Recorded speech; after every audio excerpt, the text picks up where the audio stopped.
What's going on? Good morning from the 104.5 The Zone Studios. I am Robert Walsh. Chargers going to be without one of their defensive captains when they take on the Chiefs on Sunday, as Chargers safety Derwin James has been suspended for one game for repeatedly breaking player safety rules, including last Sunday's game against the Steelers. James appealed the suspension, and it was upheld. Dolphins head coach Mike McDaniel, when asked about quarterback Skylar Thompson, said he's considered day-to-day with a chest injury, and the team is still mulling over other quarterback options, which includes Tyler Huntley, which McDaniel says is a possibility he could be the starting quarterback on Monday against the Titans. And in Pittsburgh, Mike Tomlin not in any rush to name his starting quarterback, instead waiting until Russell Wilson is healthy enough to evaluate. They'll stick by Justin Fields in the meantime. For all your foundation repair and your waterproofing needs, you got to go to USSTN.com. Breaking news at once on your home for the Titans and the Vols. This is 104.5 The Zone.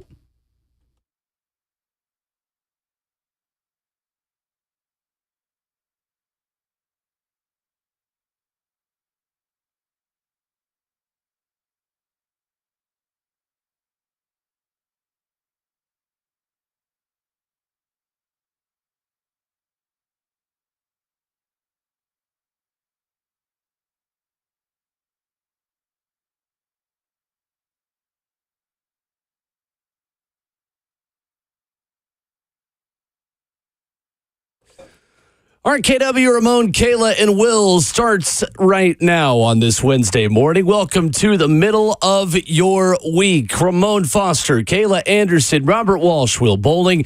615-737-1045 is the number. Today we tell you who's a fraud and who is for real in the National Football League. We're also going to dive into what in the world is wrong with Peter Skoronski, because we do have someone who played 11 years in the NFL at his position.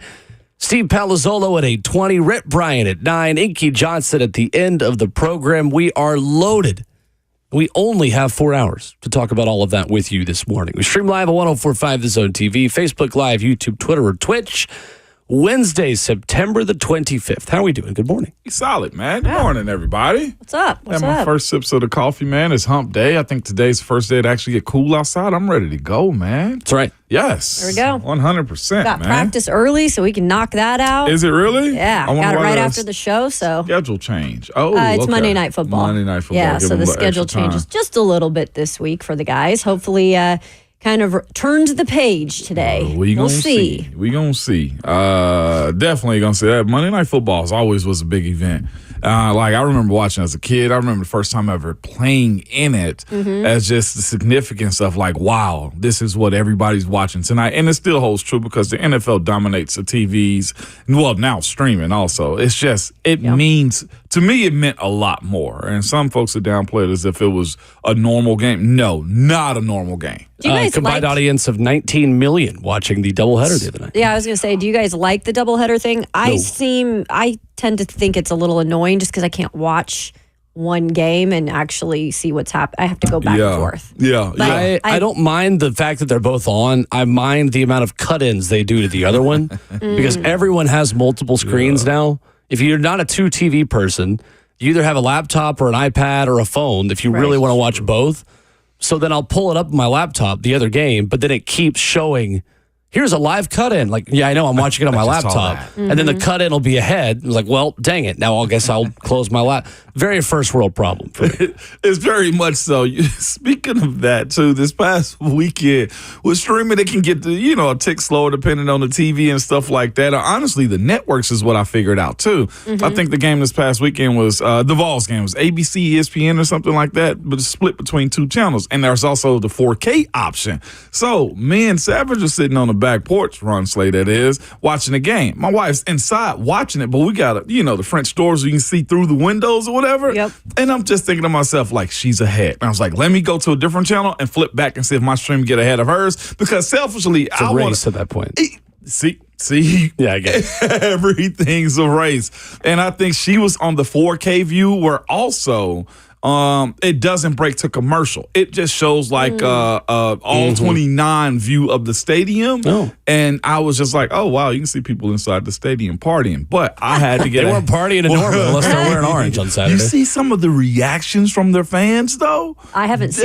They were A lot of surrender cobras losing it. in Norman, Oklahoma on Saturday. They were losing it. But yeah, I always try to get ahead of the stream. So I feel your pain on the double view, especially when they split TVs and stuff. Like, I hate that. That is the downside of YouTube TV. It is. That's the only Is the knock I delay got. where people will text you like, "Oh my gosh!" It's it's in commercial. That's the only knock I got, and I hate TV. Yeah, Yep, other we're than not that, even it's- selling it right now, so it's good. It is. I enjoy watching the quad on College Football Saturday sometimes. So I Yeah. can keep track of everything. No doubt.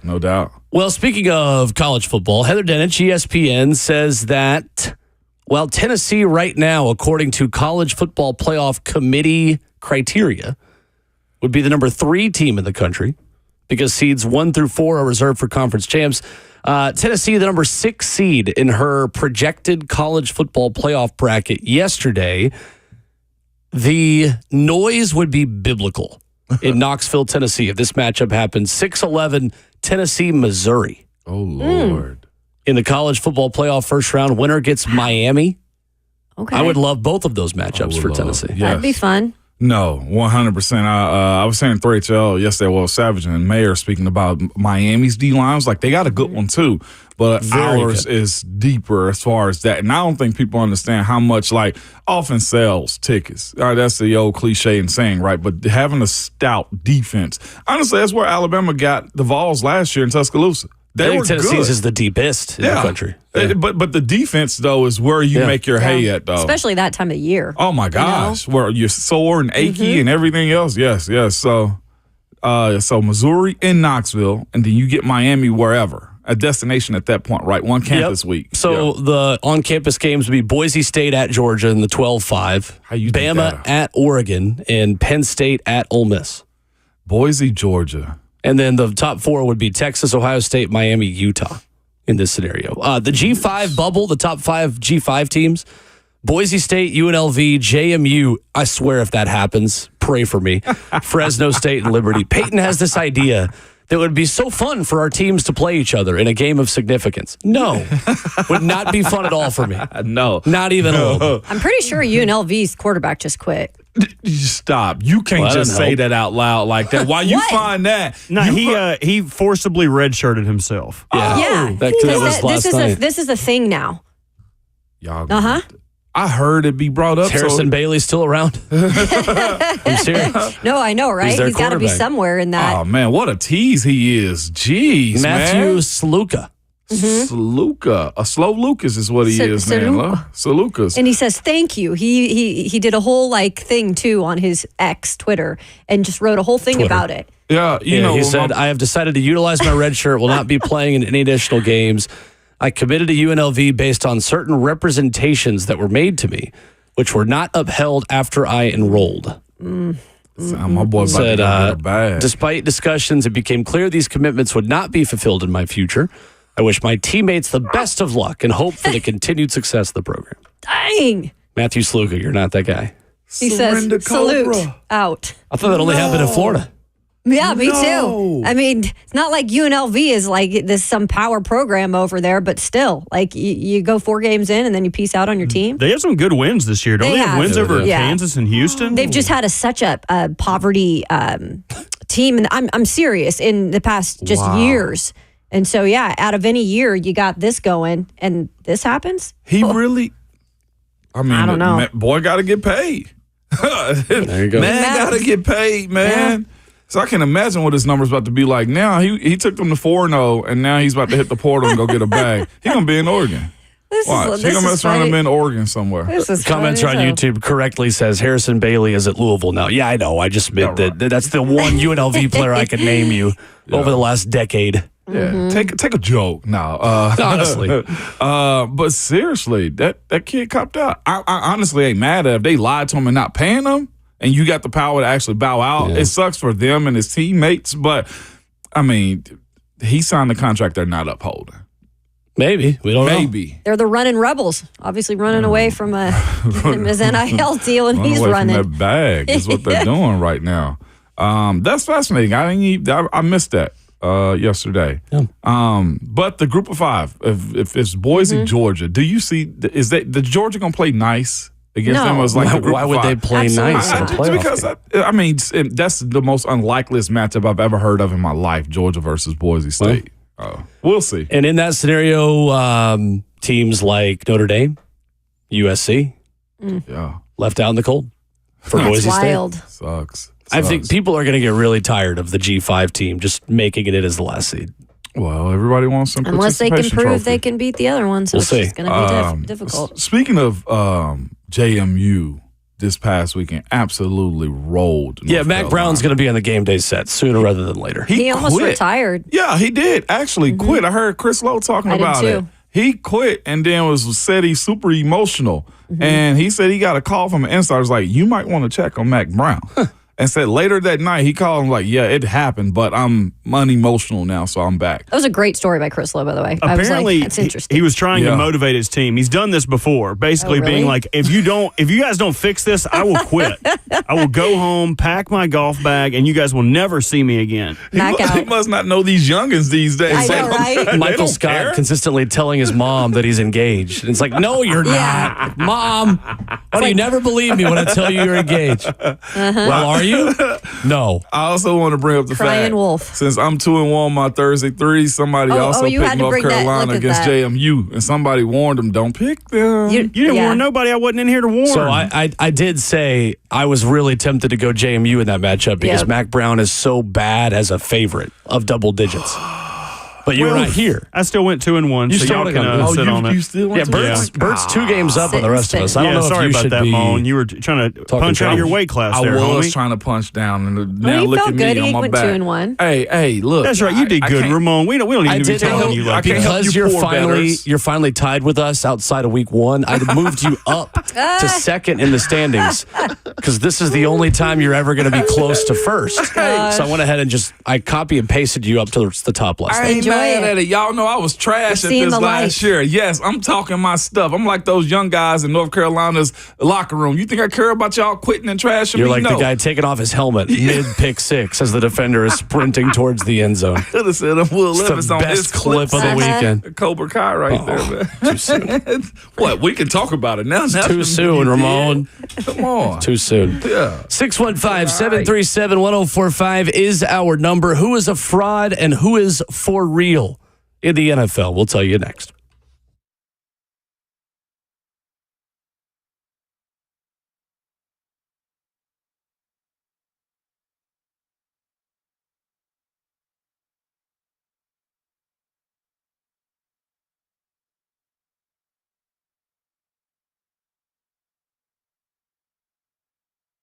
What's going on, guys? Bert and Ramon. And it's tough to have peace of mind when you're working around your house and you got all this stuff to fix, and it's even worse when it's your roof. That's what North Point Roofing System's here for. So instead of worrying about all those fixings, they can worry about fixing on that house. Bert, Ramon. I promise you don't want to go out there and price somebody fixing your roof, okay? What you need to do is go to 1045thezone.com and register to win a free roof. And you guys know this too.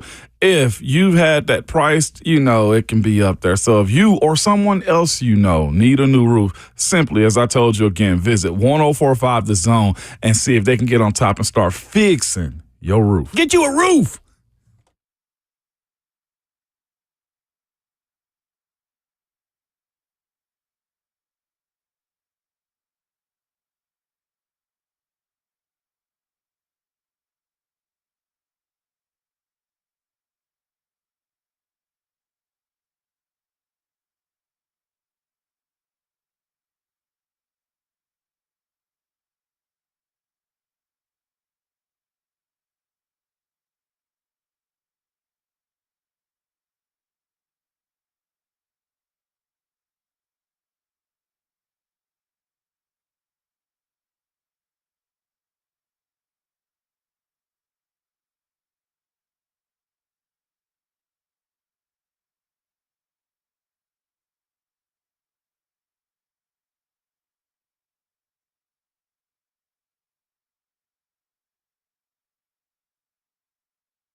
RKW, Ramon Foster, Kayla Anderson, Will Bowling, 615-737-1045, giving you who is good and who is not as good as you think. We do this from time to time during the NFL season, and we have hit the first checkpoint where we pick who is a fraud and who is for real in the NFL. Guys, let us start always with the negatives.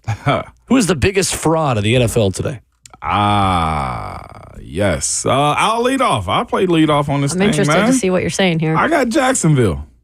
But they don't have a win. No, Here we go. no. Okay, Here's I'll hear my it out. logic I'll hear behind it How this. can an 0-3 team be a fraud? Because I expected them, with all the weapons that they've had, with a franchise quarterback and a coach who's been into a Super Bowl, to not start the season off 0-3. There was higher expectations for me with them. So they were fraud than it from the was. start. They were frauds from the start. And to actually see it, live into it, be true. Even more so, Will, this is why I also say this.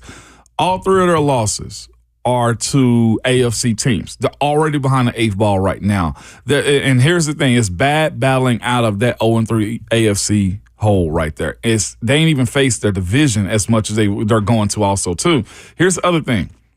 They're 21.9% on third down. Frauds. It's not good. They got a franchise quarterback. They got Travis Etienne. They have tight ends. They also have invested in the offensive line, too. And here's the other worst trash aspect of them being frauds, why I have to put an 0-3 team here. Well, I know it's obvious, right? 0-3 team. Oh, yeah, I'm on this Miss Captain Obvious over here. Here's the thing about me. -3 in the turnover margin. There's that, too. When they got a bunch of first-rounders on their defense, right? And they're still turning the ball over. The other part, to me, which categorizes them as a fraud, Will, is that franchise quarterback of theirs is currently throwing a completion percentage of 52.8%. If that ain't a fraud, Will, even if they're 0-3, I don't know what is. And I know it's just the most obvious take ever. But that team right there with that coach, with that quarterback, with that defense was supposed to have. I thought this would have been, Tampa. Mm-hmm. You know what I'm saying? With Baker. All right, Baker, you ain't did nothing. Yeah, right. The biggest fraud of them all may end up being Trevor Lawrence in this thing. And they just paid him. Yeah, it's really interesting that now maybe the conversation is, did Trevor Lawrence ruin Urban Meyer's career in the NFL? Yeah. 615-737-1045. I'm stealing that. I've seen everyone make that joke on Twitter. It this came week. up yesterday, too. I ain't never heard it before until Will said it. It's his Thank now. you. Yeah, you're welcome. I expected more. They're frauds to me, and there's nothing they can do to get out of that hole as far as what I think of them moving forward. To me, they are the mid-2010s Jacksonville Jaguars again. It's interesting, too, because CBS Sports put out something yesterday that was comparing Will Levis to Trevor Lawrence and, the pass rating, the pass yards, and how similar it is. And it was jarring to me, though, too, because it's like, I get the numbers are similar, but these are two quarterbacks who are in way different situations in terms of what the expectations were. Now, there are expectations for Will Levis here, no doubt about it. But it's crazy when your number one overall pick that was also touted on top of it to be a generational talent has just floundered in terms of he's just never been able to put a full season together after he had success right out of the gates. After that, it's just been wishy-washy. I honestly got to give it up to Will. I think Will's one of the first ones to kind of say, I don't know. And I was just like, yeah, right, he's sunshine. And Will, we talked about Jacksonville 2 years ago being a fraud. I'll give it up to you on that one. Yeah. Thank you. There we go. His play, 56.7 QBR, is barely above average. His completion percentage this season at 51% ranks 30th in the NFL, and he is last in third down completion percentage. Trevor Lawrence's third down completion percentage, guys, is 21.4% this year. That will not get the job done. Does that categorize them as frauds? Yeah. I mean, they're still 0-3. I can't wait for you to tell me that the Chiefs are for real coming up here in just a moment. I got a good one on the Chiefs. Just giving you You'd a be hard time. shocked. You'd be shocked. Kayla, who you got? Who's your front? I've got the LA Chargers, and I say that because right now they are looking okay at 2-1. So everybody instantly thinks, okay, Justin Herbert, we've got Harbaugh over there now running the ship. And it's not like they've played bad football by any means. Unfortunately, the situation with them continues to be Justin Herbert, and there is now health concerns with him with the ankle. He left that game against the Steelers, who beat them 20-10 at the Steelers last weekend, and he went out with the irritated ankle again. They've got a little bit of things in terms of beat up injuries already 3 games into the season. I was looking at that game too, and I get it. It's a difficult place to play when you are in Pittsburgh. But if you look at the 2 games that they played before that game in Pittsburgh, now I'm looking at those and I'm like, okay, Raiders 22-10 win, Panthers with, I think at the time was Bryce Young, 26-3. I think we maybe saw a little bit of false hope with those 2 wins, and then you actually go play a team that plays defense and they lose 20-10. So I'm a little bit curious of this team because Herbert's health, and now they're taking on the Chiefs next, and we all know that's going to be a tall task. So I'm not foot completely in both of them yet on the LA Chargers. I just always feel like there's a point of the season they start to go in a different direction.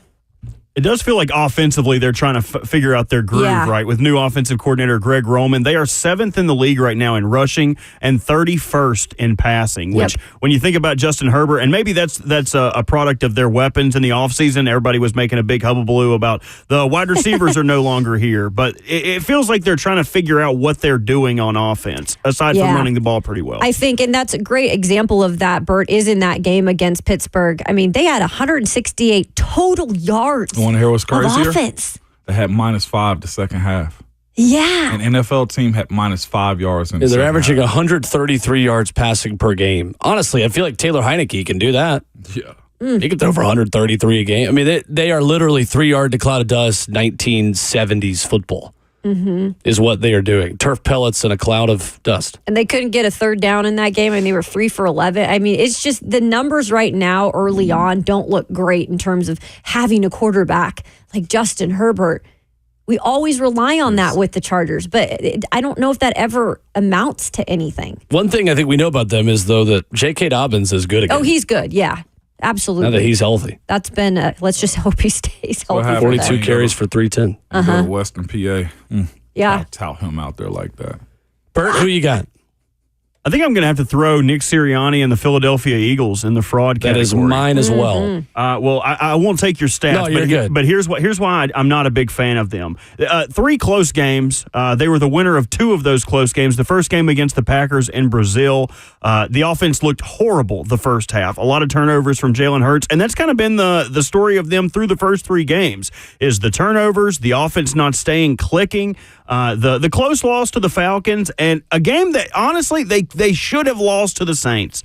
I don't know why they were able to pull that out, but I don't know if they're going to be able to keep this up throughout the year. It seems like they're just using all of their magic beans early. Not a big fan of the Philadelphia Eagles, aside from Saquon Barkley. He's running the ball really well right now. It's just time to have a conversation about Jalen Hurts. It is. Yikes. The guy is an average NFL quarterback. Without star coordinators and quarterback coaches around who are now head coaches and OCs elsewhere. The guy's just not been the same since 2022. He has thrown at least 1 interception in 7 of his last 8 games. The one game he didn't throw a pick in, they lost 32-9 to the Bucs in the playoffs. According to Trey Wingo, who did the math on this, since the start of 2023, he has got 27 turnovers. That is the most in the NFL. Wow. 2 of them on Sunday in their win over the Saints. So in 2022, he completed 22 of his 54 deep throws. That was when he was having his best season. This year, he's only completed 10 of his 38 passes beyond 10 yards. 10 straight incompletions would land him at a better quarterback rating than what he has right now on passes beyond 10 yards. Goodness. So I think the Eagles are a fraud, and I think Nick Sirianni is a very below average head coach. Who, though, is for real? My for real goes to the Washington Commanders. The Washington Commanders, 2-1. They're averaging 26.3 points per game. One bad game to open up the season to Tampa, man. Tampa's also 2-1 right now.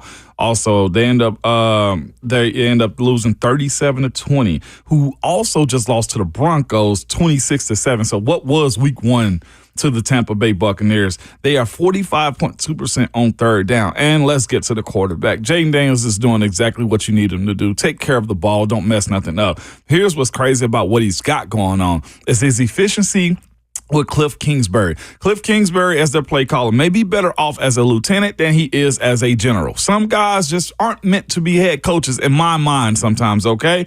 This young man is throwing a completion percentage rate of 80.3% while also having 2 passing touchdowns and 3 rushing touchdowns. And we saw the display he put on Monday Night Football where he has a touch of accuracy, he has the playmaking ability, he has that effectiveness as it stands right now at 2-1 of just simply being a winner. And on top of that, they're backing all of it up while having Austin Eckler and Brian Robinson as their running backs. Again, I think they are for real. Their defense has to shore up what's going on third down for their team. But all in all, I'm buying what they're selling if I'm a Washington Commanders fan. So I'm going inside the stadium. I've got a crazy stat for you on this, if I can find it. Yep. So he has now led the Commanders to points on every drive in 2 consecutive games, not including kneel downs.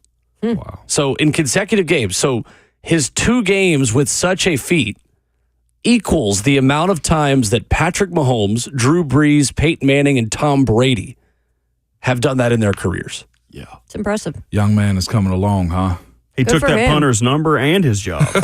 What about his girl? At this point, He probably had his own. I mean, they're +1 as far as turnover margins and stuff like that. They're taking care of the ball. They're doing exactly what you need them to. And the NFC East may be a little bit sketchy considering how much Dallas got beat last weekend, too, by Baltimore. And we'll see what happens with the rest of the NFC teams. You never NFC know East. how athletic quarterbacks like that are going to adjust to the NFL when they can't just outrun everyone. And you never know if they're going to actually still be able to be the same guy or have to change and be more of a pocket passer. Mm-hmm. He can still outrun everyone. Oh. I did not expect that. And you see when he does run, he gets down. It's not like he's trying smart. to take the hit. He's really, really good. He's really, really good. He is. Kayla, who's for real? Houston Texans. They're 2-1. They just came off of a horrible loss at the Minnesota Vikings. I get it. Brian Flores is one heck of a defensive coordinator. Yeah. And that is no surprise what he's doing up there with that Minnesota defense. I think that's always tough for a younger quarterback to go on the road, couple that with Sam Darnold's success right now with him being a 3-0 quarterback. And I know he even went out in that game and was able to come back in. So right now, that's a really good Minnesota team. Hasn't convinced me fully yet, but that is doing things on offense and defense. I think that was just a game that Houston could lose if you really looked at the thing going into that game. So I look at Houston right now. First of all, they benefit from being in the AFC South. I'm sorry, y'all, but it's the truth. Yeah. We just went 100%. We just went over the AFC South record yesterday. It's the worst division of and football. it's not good. So if you look though at what they're doing offensively, even despite that game on Sunday and that loss, I mean, they're 4th in passing yards. They're 17th over on rushing. Total yards per game, 6th. They have a defense that is actually creating turnovers. They're getting to the quarterback when they need to. And I think the coach, when you look at the overall product last year, I don't think there's a lot of drop-off this year. And I know, again, that game is an outlier, but Joe Mixon has been a great addition to their run game there. And Nico Collins has balled out this season. We all kind of expected that, but he continues to be his dude. But Stephon Diggs is also adding to the mix too. So I just think despite that loss, you have to give Minnesota a lot of credit. But I think overall, Houston's still that team. Bert, who's for real? I'm wondering if I'm going to take yours again here. I'm going to go with the Arizona Cardinals. Oh, you're not taking mine. Oh, wow. I have been That's a really good one. impressed with how they've played. And despite all the memes, despite all the jokes about his height, Kyler Murray is playing really, really well right now.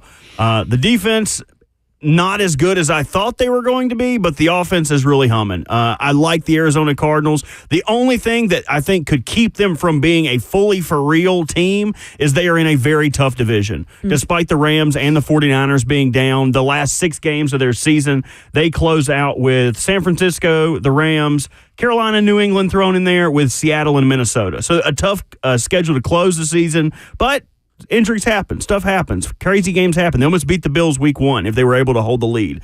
I really like their trajectory, even if their coach is a weirdo. I think the Cardinals are for real. Way to go. What do you say he's a weirdo? Just the Every time he talks. Yeah. Kyler, why would I come somewhere that doesn't have a top-tier quarterback? Just all the stuff. Whenever coaches come in, I feel like they're trying to make a name for themselves. Sure. The Dan Campbell chugging 2 gallons of coffee, or Nick Sirianni playing, am I boring you, Ramon? You had to take a big stretch over there? Did he say Steelers? Yeah. I was going to throw the Steelers in for real, and then I remembered who I was.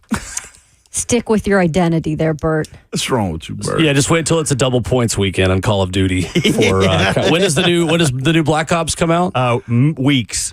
We are weeks away. Enjoy a good Kyler Murray until Black Ops comes out. It's similar to me now that FIFA and college football are both out. Don't expect me to be very productive. My for real team is the Buffalo Bills. We underestimated Josh Allen again. I have been a Josh Allen advocate for years now. He has a press conference the other day where he says, it's really fun having guys who aren't keeping score and how many times they get the ball. At Stephon Diggs. Said, we have a bunch of guys who don't care about stats or touchdowns. The power of friendship. Josh Allen and all of his friends having fun playing backyard football together. It's working. Mm-hmm. The Bills are 3-0. There are not the crazy turnovers. 23 of 30 for 263 and 4 touchdowns the other night in basically 3 quarters. 4th career game with 250 or more passing yards, 4 or more passing touchdowns, and 40 or more rushing yards. Jeez. That is more than anyone in NFL history, and he did it before the 4th quarter started because the Jags were such little resistance to Buffalo. They are 3-0. Their schedule is about to get way more difficult, but I think right now, they are the number 1 team in the NFL. I think what's helped them a lot too, credit to Joe Brady, who took over, I think, mid last year. Yep. As the offensive coordinator. Yeah. And I think they've really started to figure out what this offense can be in terms of you don't have to always put it on Josh Allen to do everything. Look at what they have done incorporating James Cook. I mean, James Cook has started off the year doing just that. He's been cooking, and that has allowed, I think, to take a little pressure off Josh in certain situations. You've got the tight ends there in Kincaid and our local guy, Dawson Knox. My high school class. Yeah, I think there's so many, and they're going to start, I think, incorporating Keon Coleman. You saw it with a touchdown in that Monday Night Football game. I think they'll start kind of maneuvering him in the offense a little bit more. So I think they are surrounding him now with, the weapons, but also saying, hey, you don't have to do it all, Josh. He still get a little wild. He does. Yeah, Cowboy that's him. Status every once in a while still. He did slide the other night. He's fun to watch. Yeah, he had to after all the other abuse he took. To your point about James Cook, the way they're using him. So he had 4 rushing touchdowns the previous 2 years in Buffalo. He already has 3 this year. Yeah. So kind of figuring out how to use him as a rusher, despite drafting Ray Davis out of Kentucky as kind of like their goal line back. James Cook is still getting a lot of play near the goal line in the red zone. Absolutely. I love that, and so does my fantasy team. Have you guys seen the video about Jordan Love? And I was curious if somebody would make the Packers a fraud or for real. Jordan Love is a Toyota-thon merchant. Oh, is he? Is he really? No, I did not see that. So, geez, what is it? Outside of Toyota-thon in his career, 58% completion percentage, 2,000 yards, 80.5 quarterback rating, 14 touchdowns, 10 picks.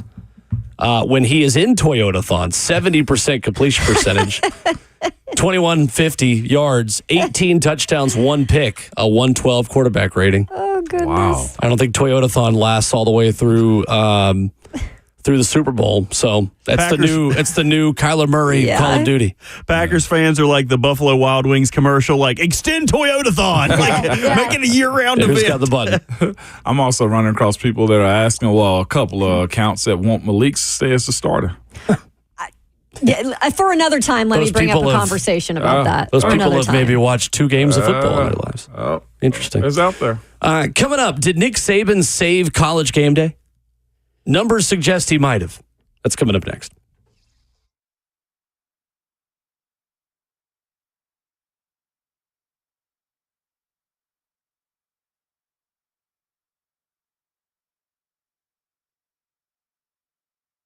If you want an engagement ring that you'll be proud to wear, there's only one place to go. That's Genesis Diamonds. Genesis has cornered the market on the world's class designers. All right, these New York and Los Angeles-based designers are the best of the best. Every store wants them, but few stores make the cut.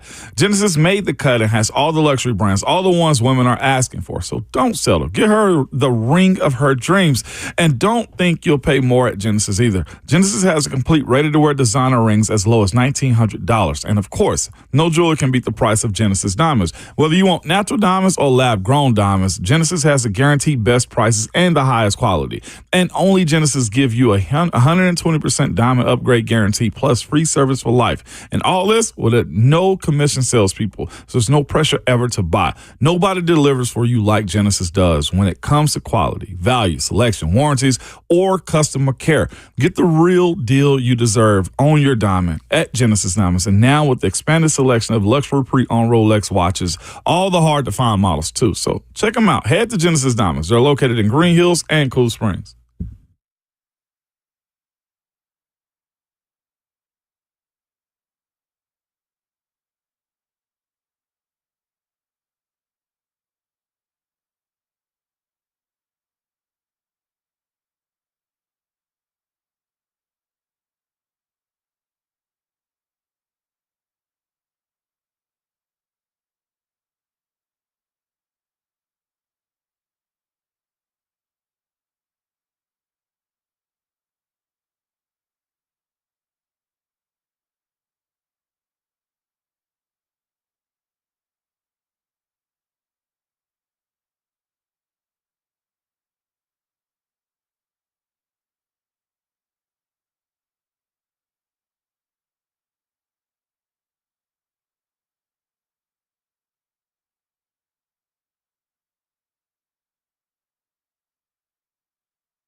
Wednesday morning, middle of the week on RKW. Ramon, Kayla, and Will, 615-737-1045. I read an article yesterday from Awful Announcing that Nick Saban kind of low-key saved College Game Day. And honestly, when you look at the facts of it, I can't really argue. So in a 2023 survey, The Athletic asked college football fans how they felt about Pat McAfee on College Game Day. 48.9% of them expressed they didn't like him. Well, this year, College Game Day, yesterday averaged 2.2 million average viewers, 2.9 average final hour viewers. It is off to its best 4-episode season start ever. Week 1 from A&M, third most watched College Game Day ever.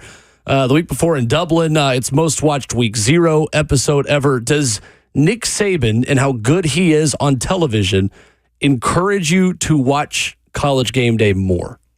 It doesn't encourage me so per se, but I could see how it could encourage some other people that have just been, impressed with Nick Saban and what he's done over his career. And he is such a different personality, and even a different personality sitting next to a Pat McAfee personality. And at times can make for some great television as well. Kind of like what we saw with Nick Saban and Lane Kiffin on the sideline sometimes. Not to that extreme, but there are a lot of things that happen throughout game day where it is funny to kind of get the expression of Nick Saban after a Pat McAfee rant or whatever. But he does bring so much knowledge and such a unique perspective to that desk. But I think overall, I also see people watching, at least to start the season, because there is a lot of newness to this college football season. And I think the playoff scenario with that expanding, people kind of feel like maybe their teams have a chance more so than ever. And I know we still have the dominant teams, but there are some unique storylines and some teams like the Tennessee Vols that are coming up to these types of situations where they could make the playoffs, maybe even a championship game. So I think there's a lot of interest in college football right now because it's changing. But I think it was a great move by them to add Nick Saban to the mix, because if he's not going to be the best at what he does on the field, you might as well add him to your broadcast team. Yeah, me personally, I'm watching because of Saban. Like, I've even got my boys, hey, flip it on. Why is it not on? That's where I'm at. And to that same point of that what's the name survey, Will, I thought it was too much Pat McAfee. I thought Saban brought balance to it. Period. That's my feelings on it. Totally agree. I think I like the balance of Saban. It's not like a conscious decision. Like, I need to tune in to see what Saban has to say, but I do stay longer on the broadcast once I watch it. Yep. Mm-hmm. And feel like I'm more of an active participant in it because they're doing film breakdown of the game you're about to watch. Like Nick Saban breaking down a whole Tennessee drive on Saturday morning against NC State was fascinating to me. It was, and just how unbiased he is, the professionalism of him again. But I will say this too: Saban being there has made McAfee better. Saban being there has made McAfee more watchable because I feel like McAfee gotta play into where Nick can be a little bit boring at times, but Saban hits you with the facts of it and the small entertainment factors of it to where I need Pat McAfee on the show. That's where I am with it. So I'm enjoying it. Definitely got me and my TV tuned into him because of he's on there. It's interesting too. Most people feel like they are getting inundated with Pat McAfee and can't escape him. And that's the main complaint on why people are kind of tired of him on College Game Day. I wouldn't say I'm in that boat because I don't watch anything else he does. I'm with I you. do. So I like him because I don't watch his show. I'm not. It's weird. And I actually think his show is very interesting at points. It's not just entertaining. There are some really good guests on there. And they do have some really good things that in terms of what they're breaking down and specific people they're talking to. I think they mix it up well, but it can get a little overwhelming sometimes with his personality if you are watching that show and watching Game Day. But then again, you're choosing to do it. I get annoyed with him, and that's that. But then I'll watch because I think some of the stuff is actually pretty good. Yeah. His whole little final of the pick in the Vols this past weekend. It was good. It was good. And that's what I'm looking for from Pat. I'm looking for little points like that from him. He's boomer. It's not today. That was so good. It was that good. was so good. Coming up, we will dive into the matchup College Game Day will be at this weekend and where everyone's eyes are in college football. Our first look at Alabama in Georgia. Who's got the edge in a titanic clash on Saturday? What college football is all about. We'll dive into it next.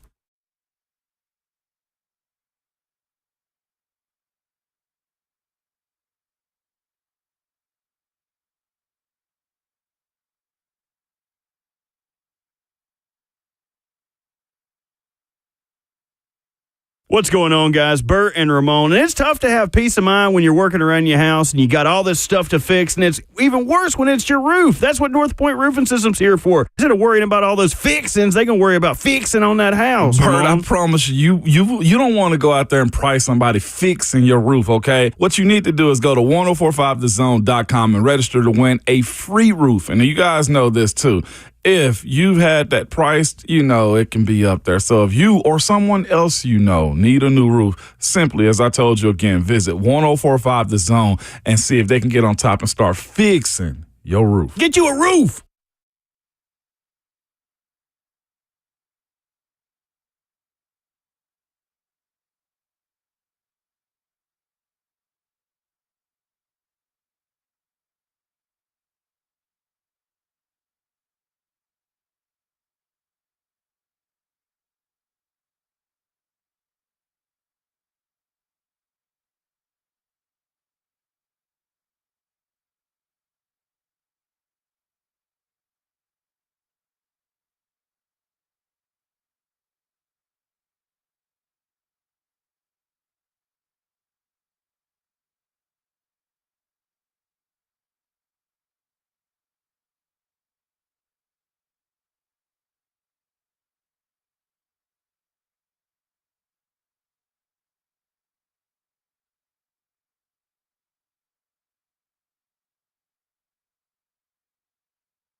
What's going on? 7:02. Good morning from the 104.5 The Zone Studios. I am Robert Walsh. Chargers going to be without one of their defensive captains as they take on the Chiefs on Sunday, as safety Derwin James has been suspended one game for repeatedly breaking player safety rules, including last Sunday's game against the Steelers. James appealed the suspension, and it was upheld. Dolphins head coach Mike McDaniel was talking about quarterback Skylar Thompson as he is considered day-to-day with a chest injury as the team is mulling over other quarterback options. McDaniel also said it is a possibility that Tyler Huntley, who they signed off the Ravens practice squad, would be Miami's starting quarterback on Monday versus the Titans. But in Pittsburgh, Mike Tomlin's not in any rush to name their starting quarterback, instead waiting until Russell Wilson is healthy enough to evaluate. They will stick with Justin Fields in the meantime. For all your foundation repair and your waterproofing needs, you got to go to USSTN.com. Breaking news at once on your home for the Titans and the Vols. This is 104.5 The Zone.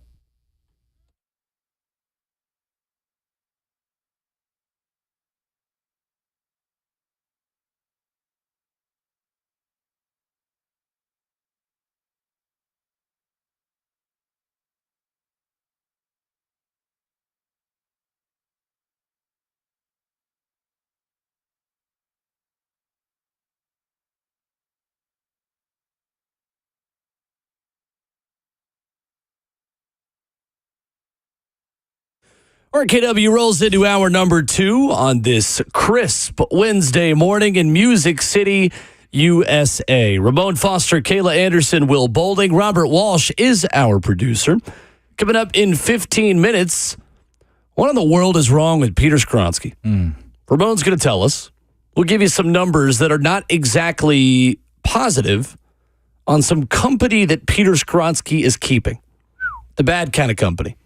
Streaming live on 104.5 The Zone TV, Facebook Live, YouTube, Twitter, or Twitch. That is where you join the F&M Bank chat. Alabama and Georgia. There's a big one in Tuscaloosa being played this Saturday night. And for the first time since 2007, when Ramon Foster was winning the SEC East as a Tennessee Volunteer, Alabama is a home underdog in this game. 42 straight wins in the regular season for Georgia, the second longest streak of all time behind the 1950s Oklahoma Sooners. Who's got the edge, Alabama or Georgia, as we begin to evaluate this one? Who's got the edge? This is a tough one because they're both minimizing each other right now. I mean, minimizing themselves against each other. If you're asking me, it may end up being Bama with Jaylen Milroe. For this reason right here, Kirby Smart had a crazy quote this yesterday, if I'm not mistaken, about how are you guys simulating what Jaylen Milroe is able to do, and he was just like, "What do you mean simulate Jaylen Milroe?" And those type of words right there by saying, "Look, if there was a guy that can simulate Jaylen Milroe on scout team, he would be on scout team. He'd be on somebody's transfer portal and starting because that guy's an animal right there." But if you watch Alabama's games, the moments where he does try to sit back and throw the ball is the moments where I think that offense gets a little bit stagnant. It's him being able to run up and down the field, I think, is going to be the X factor.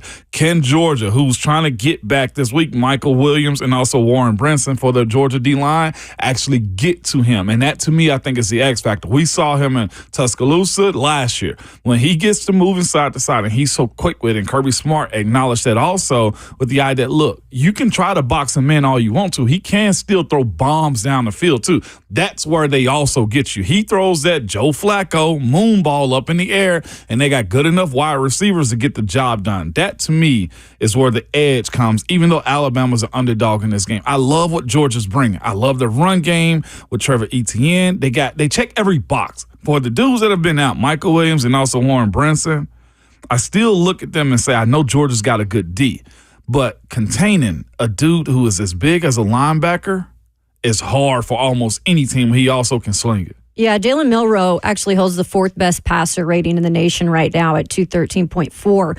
He also has, you spoke about those weapons. He has a young 17-year-old weapon in Ryan Williams, who has been outstanding for the Crimson Tide. He has 285 yards in 10 receptions and 4 TDs to start the season. This is a 17-year-old freshman. He's him. And he's been able to, make that connection with the quarterback, Jaylen Milroe. I think he's playing more confident than ever behind a really good line that has obviously been upgraded. So that will be interesting to see what their offense can throw at this Georgia defense. The reason why I'm going to go with Georgia in this one is because I think it's a tough situation where they're coming off that Kentucky close game, Kentucky close game. Yeah. Where I know that's probably something that did not sit well with Kirby Smart and these Georgia Bulldogs in terms of how they played. When I look at their statistics defensive-wise, and you mentioned the two guys in Michael Williams, who has an ankle injury, I think Kirby's hopeful that he's going to be back in that game. And then also Malachi Starks, that has been really good to start the year as well. So this is what their defense has done through 3 games. They rank first in pass yards per game allowed with only 91.3, third in total yards per game allowed, 202, and fourth in points per game allowed with just 6 per game. Yeah. So I think this defense is just so dang stingy. They're going to create major issues for the offense, but it's just like who can outshine the other in this one. And they are at home. Alabama is at home, which is an advantage. Yeah. Yeah, it's true. I think it's fair. I think it just comes down to how healthy are those linemen. Yeah. Georgia had 3 linemen play 50-plus snaps against Kentucky. The next one played 17. There is not as much depth on this Georgia defensive line as there has been previously. Mm-hmm. They are not as immune to injuries for their starters. If Micah Williams comes back and is himself, then Georgia, I think, has a really good chance to win this game. But you listen to people like Cole Kublik on SEC Network talk about the best offensive lines in college football right now. He thinks Alabama is the best offensive line in college football. They solid. They're really at the good. moment. There's not a weak link. No. Mm-mm. They are that solid. And of course, you got the running attack that they have. And here's the thing about Alabama's offensive linemen. They're big boys that just simply want to lean on you, too. And they got a quarterback that stays in the pocket for the most part until you don't need them to. And that's where they will absolutely ruin your game plan against them, man. I think the X factor in this game is Alabama's ability to hit explosive plays. Alabama has gained at least 20 yards on 10.5% of its snaps. That is the 7th highest rate in college football. That is what Kalen DeBoer offenses do. Yeah. It's the deep balls to Ryan Williams and to all of those weapons. The challenge is that as good as Georgia's DBs are, they just win so many 50-50 balls. Like when you're playing a Georgia defensive back, a 50-50 ball is a 30-70 ball. Yeah, pretty much. You look at this too. I guess the only other edge to be given to Georgia is Kirby. And DeBoer's done it, but like being able to beat Kirby in this big matchup, because that's one thing that that you see on Bama Online is one of the On3 networks is this right here is they're saying they're leaning on players that's played in these types of games. I think the edge that Kirby has, and also this. It's little small things that get you going. They got knocked off from being number 1. It is a big revenge factor to this game. Absolutely. Is it not? Right? You know what I'm saying? They got knocked off last year from probably winning the national championship by this Alabama team. You see what I'm saying? And then there's the get back from being knocked off by Texas in the number 1 spot. Mm-hmm. There's a good bit of get back in that. And Bama, to me, is also facing the fact that, look, last year you had Texas come in and do what they did to you, too. At your house, if Georgia does go in and beat you, what is Tuscaloosa? That's 2 straight years with a big home loss. I'm giving Alabama the edge. You got Bama the edge? I'm not picking them yet. Yeah. But as I start to evaluate this game, I just think they're going to be able to hit enough big plays in their home stadium to be able to win this game. I got Bama and Milroe as the edge in this one. Yeah, I'll stick with Georgia in the defense. I just don't know what. I'm not making a pick yet. Yeah, no, not making a close. pick. I just don't know what Carson Beck is. Like, I know what he's capable of. I know what he's suggested to be with a team that'll support him. I just don't know what it is. We're speaking specifically about college quarterbacks. I'm probably going to take Jalen Milroe if he's going to tell me, hey, Coach Foster, I'm going to run. Don't worry about it. I'll protect myself. I'm going to run. Because that is by far the scariest thing they have going for them. And I know the young fella who's the wide receiver, the 17-year-old. Williams. Yeah, Williams. Yeah. I know he's that good, and I know they got other wide receivers that are that good too, and running backs. They check every single box. But Jalen Milroe, to me, is the X factor in this game at home, at night, with what happened last year with Texas, and Georgia's trying to do the same exact thing. That Ryan Williams, by the way, what makes him so special, too, is he can be that deep threat. I mean, he's that guy, Oh, yeah. right? That can get That's what he does. downfield. So it's definitely a really, I think at this point, even early saying this, really good offense for Kalen DeBoer. And it will give them every bit of a challenge in terms of this Georgia defense. It's going to be stunning how this plays out. If Bama loses this at home with a new head coach not named Nick Saban, Right. is this a turning point for the fan base at least? That you're not immune anymore. Last year you could have said, well, Sarkisian and the hype of the game was a daytime game. Yeah, you can throw all those, theatrics in it. Does their fan base, and I love to hear from them too at some point, does their fan base start to side eye what's going on in Tuscaloosa, No. even in year one? No. No? No. Okay. Not yet. They got a lot of bigger games. If they lose to Georgia and Tennessee, maybe.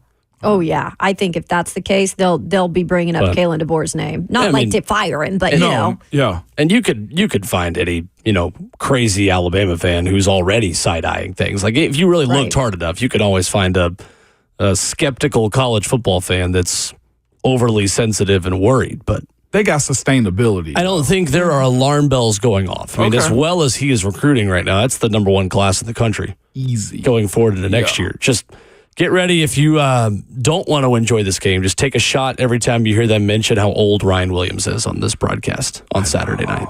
That's becoming like hey, do you know Bo Nix's dad went to Auburn? Hey, do you know Josh Dobbs is an aerospace engineering major? Yeah. Hey, do you know Grant Williams got into Harvard? We know. We know. I know you're just doing your job, but we know. 6:30 Central kickoff. It's going to be fun. I like the SEC game of the week being at night so much.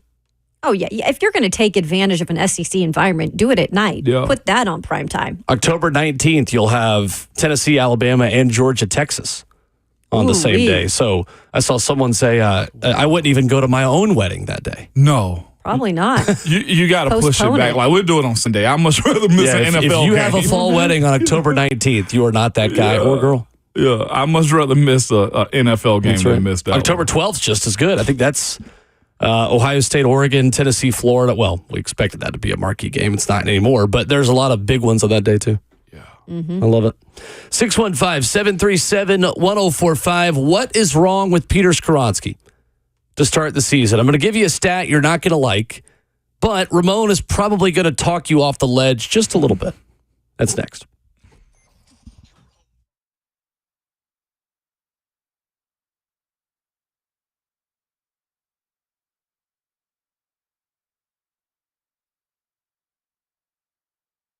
Hey, it's Will Bowling. To all my facility managers out there, how are your electrical fixtures doing?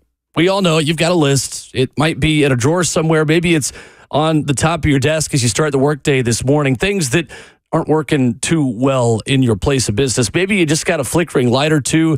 It's the power outlets. They're inconsistent. Some days it's working perfectly. Maybe you're just looking to install a generator to be prepared for the next big storm. Well, no matter your electrical problem, the team at Lee Company is here to help. For over 80 years, their expert electricians have been here to make your life easier and keep your place of business running efficiently. Available 24/7, 365. Call Lee Company today at 615-567-1000 or contact them online at leecompany.com. They're professional electricians for any type of facility. I trust these guys because they have been trusted here in Middle Tennessee for 80 years. You do something for 80 years, you learn how to do business the right way. 24/7, 365. You can call Lee Company at 615-567-1000, online at leecompany.com. That's Lee Company, all you need.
I don't know if it's a good thing or a bad thing that here in Nashville, we have had to evaluate offensive lines maybe more than any other NFL market over the last 5 years. As we continue here on Ramon, Kalen, Will, RKW, it's at least good for this show because we have an 11-year NFL veteran who was an interior offensive lineman for both the Tennessee Volunteers and Pittsburgh Steelers. Interior for the Steelers. I guess we'd say exterior. My first start was at left guard, though. There you go. UAB. So it's my natural position. Didn't even know it. There you go. And I'm a poet. Well, it is good for us and good for you, the listener, because we've got the best possible breakdown at a worrying part of the Tennessee Titans starting lineup. According to Next Gen Stats, Peter Skoronski leads all interior offensive linemen in the NFL in pressures allowed. He has allowed 18 this season. I predicted preseason that he'd be a Pro Bowler. I did. A lot of us thought that he would take a major step forward this year. Jeffrey Simmons even told us, I feel like he's one of the best guards in the league. He has not been that through 3 weeks. Ramon, as you watch him, what is not happening and how concerned are you? A couple of things. Concern level is probably a 3. I'm not that concerned about it because he has to have that light bulb pop on in his mind to realize, oh, this is what coach means, or, oh, this is what this guy is doing. The issue that he has to me right now is his legs aren't matching his arms, and I think his arms are the worst thing about it. Not that they're short or anything like that. When he moves, his hands get wide and his feet get wide, or his feet get close and the hands get wide. Like when guys get into him, his arms collapse more than I like. If you look at his tape, I think he's moving too fast also. There is a level when our coach said, hey, you guys got to slow down. It's like, what do you mean we have to slow down? The ability to complete your task is slower than you actually think it is. You got more time. That first play of the game, I just went back a second ago and watched it. It was a bootleg. On bootlegs, their offensive line either everybody moves run left or fully like run right. Like it's technically a playoff as long as you protect your gaps. Well, I thought Lloyd Cushenberry gave up a lot of pressure on that play. Well, if you look at it, Peter Skoronski races out of the left side, running to the left, which created a gap, which also allowed, if you can think back, the D lineman was up the field as Will Levis was rolling right. Peter Skoronski got to help shore that up right there. I think his his lack of processing right now is causing a lot of his issues. If he, honestly, and this may sound weird to say, but if he just plant his feet in the ground heavier, like you want to be a light on your foot athlete. This is what most people tell you. Got to be light on your feet. Got to be quick on your feet. Well, I can be quick and heavy on my feet. And I think his feet right now aren't heavy enough with, one, again, adjusting to playing left guard in games, too. That's the other thing. Like, we can practice it. He can get used to going up against Big Jeff. But if you look at Green Bay's tape, and I think you acknowledged it too, Will, they have been blitzing. Well, they blitzed and sent pressure way more than almost anybody else has. And the good bit of the pressure that they are receiving, the Titans offensive line in that game, came from the left side because Peter shows that it looks like he almost get confused. Not that he's not being taught correctly, but he's seeing, I think, more than what's in front of him. I just looked at a play a second ago, and they blitzed 2 guys up the middle on Peter Skoronski. Well, I'll also say this too. Dylan Radin should have moved left. Lord Cushenberry should have moved left, and also Peter Skoronski. I think he's blocking 2 guys at once, and there's only one there. That's the issue to me. There is still an adjustment to him moving to the interior that I don't think you can get fully in practice. And it will be a moment to where it becomes more reps, and getting a feel on, like I said, being quick but heavy on your feet. He's not there just yet. And when he's not heavy on his feet, he's trying to save himself by using his arms. And his arms get wide, and when dudes lean into him again, they collapse him more than I like right now. So to your point on the Packers, they've actually blitzed the 5th fewest amount in the NFL this year. They have? Yeah. Well, in this game, it looked much. like they were sending the house at them. And maybe it was just simply because of the pressure that was being sent to him. Like, I'm looking at a play again, and he had to get up to the second level quick. But Peter's legitimately, I think, moving too fast, if that's the thing for offensive linemen. Is it fixable? Yes. He's just got to realize the timing and, honestly perfecting on playing offensive guard. And I had somebody yesterday, and they weren't, taking a slight at it. They was just like, you can't play guard. And I tell anybody, like, when you move from the outside, which I did, from tackle to guard. There's a mindset. The fight comes at you a whole lot quicker, and the dudes are stronger. And they also now have quick guys up the middle, too. So he's figuring it out more than anything this year. If he gets square to the line of scrimmage, he's golden. The moment somebody gets to Peter Skoronski's edge, he gives up, to your point, a whole lot of pressures. Yeah, when we were talking with them in the locker room before the game on that Sunday against Green Bay, they reiterated, so many of them, that they hadn't seen a lot on this defense. And this front was clearly a big part of that caused issues for, I think, almost everybody on the line. I mean, we even talked about Lloyd Cushenberry not having a great game. So it's interesting to see, you said he was surprised at times. There were some things that he felt uncomfortable with, that he hadn't seen before. So I wonder, too, how much that goes into it. And I'm not giving an excuse for Skoronski in that case, but it did seem like a lot of individuals on the line struggled. I know after 2 losses, he also talked about specifically with the techniques of a Bill Callahan type of offensive line. They're still really trying to learn these even 3 games into the season at this point. It's a whole new system, he said. Our protection system is completely new. He said there's a lot of adjusting and learning going on. And he admitted, and again, this was after 2 losses, that they weren't clicking yet at that point. No, they're not. You can see it. Right. And I just wonder, with a Bill Callahan, and there are so many different techniques, Ramon, if, maybe some of those guys have had to switch the ways that they, approach their techniques. And like you were saying, getting a base and everything. I wonder if some of this is relearning from a guy like Callahan, and if that is also a part of how these guys are maybe not coming out of the gates how they need to be. I personally wouldn't push it this far as like them relearning it, because, I mean, according to what we saw last year, they ain't learned a whole much anyway. I think it's honestly a side of them, like, slowing down the process. I'm going to show you guys, and I know where this doesn't give our listeners much, but, like, here's the play you want from him. He's slow to go, if you can see us on YouTube TV, and this is the future right here. He helps clean up for Lloyd Cushenberry. Slow, bow. Mm-hmm. He doesn't do that on his own set. He will be quick to get to a guy when he's got more time to settle in, because here's the thing. We know he's strong enough. He doesn't realize it yet. And he's in my opinion, he looks rushed, as if he's got to go start the fight. Peter Skoronski may be a sit back and receive type of guy. That was me, to where I'm going to stay squared to the line of scrimmage, and I dare you to go left or right on me. And if you bull rush me, I'm going to sit down on you. He's trying to go start the fight, I feel like, more than anything, and he's putting himself in a bad situation more times than not. And it's showing in the stats that we're getting, and I know he feels like he probably knows that too. Yeah, it's not an issue like this is where having vets or somebody around that can somewhat guide him through that. Now, Bronsko's a dude, but he's also played 4 or 5 different spots himself and never really settled in. You're saying like another guard. Another, like, vet. Just another veteran. From. I mean, because Lloyd Cushenberry is a vet. But he's a center. He's still in his mid-20s. That's why I said more of a guard. That's why I said that. He's a natural center. And again, it's all fixable. And it all comes down to, at some point, it's got to click. It hasn't yet for Peter Skoronski. Right.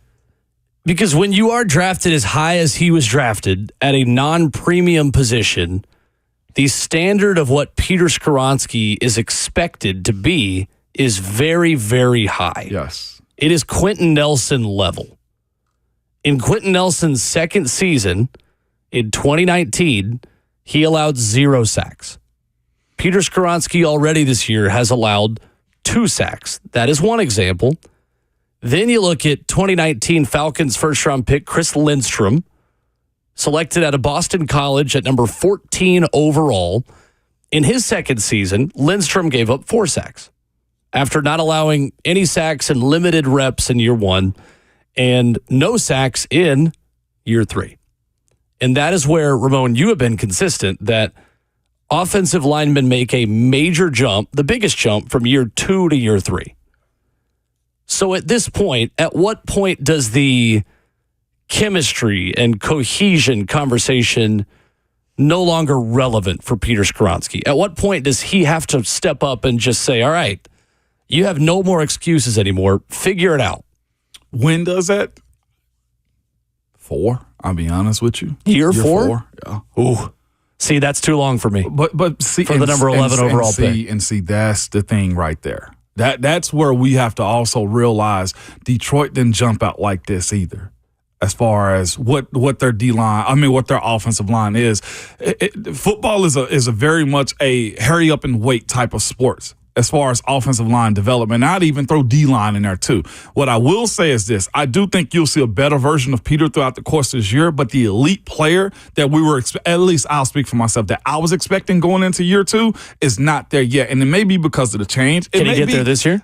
Can he get there? He can be better this year. I don't know if it's going to be elite level at this point because he's playing in a style right now as far as trying to figure out the technique, Kayla, trying to figure out if he can still play guard and trying to figure out what it's going to take to win. I don't know if he understands what consistently is his good go-to set. I don't think he understands how fast he's moving and screwing over his center and tackle on how he plays. Somebody has to get to him and say, bro, you got to slow down. And I know I've said that 4 times already. The ability to slow down and know I'm good enough to get to either the second level or don't screw over my center by helping him out, knowing that I can get out quickly to cover up a block. What is blocking somebody? Simply getting in front of him. I think at this point he's almost being too technical to where you just got to fight and win. Is there too much thinking going on? You can see it in his play. Okay. If you know, and I hate to say it like this, but if you know what offensive line play look like, you can see he's just trying to get a win. And sometimes it's not just that. Sometimes the fight got to come to you some days. And I think it's a little bit of Coach Bill Callahan technique because most of these guys get their hands on you quick. And I don't think that's for everybody. I think some dudes are absorbers to where I dare you to run through me is my mindset. And some dudes do have to start the fight. Like I think Dylan Radins is actually doing good with starting the fight, if you ask me.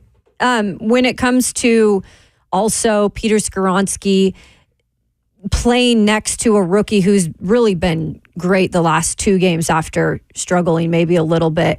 Does that make a difference in all in terms of the mental side of things? Like maybe do you feel like you need to do more or like does that make a difference when you've got a real rookie right next to you? I mean, because he's still young too. Yeah, with those 2 dudes, I honestly don't think there's the thought of them like, okay, well, I got to figure you out. I think they're both learning together. JC, to me, seems to have the technique and confidence enough. And again, if you look at JC Latham's feet and hands, they match.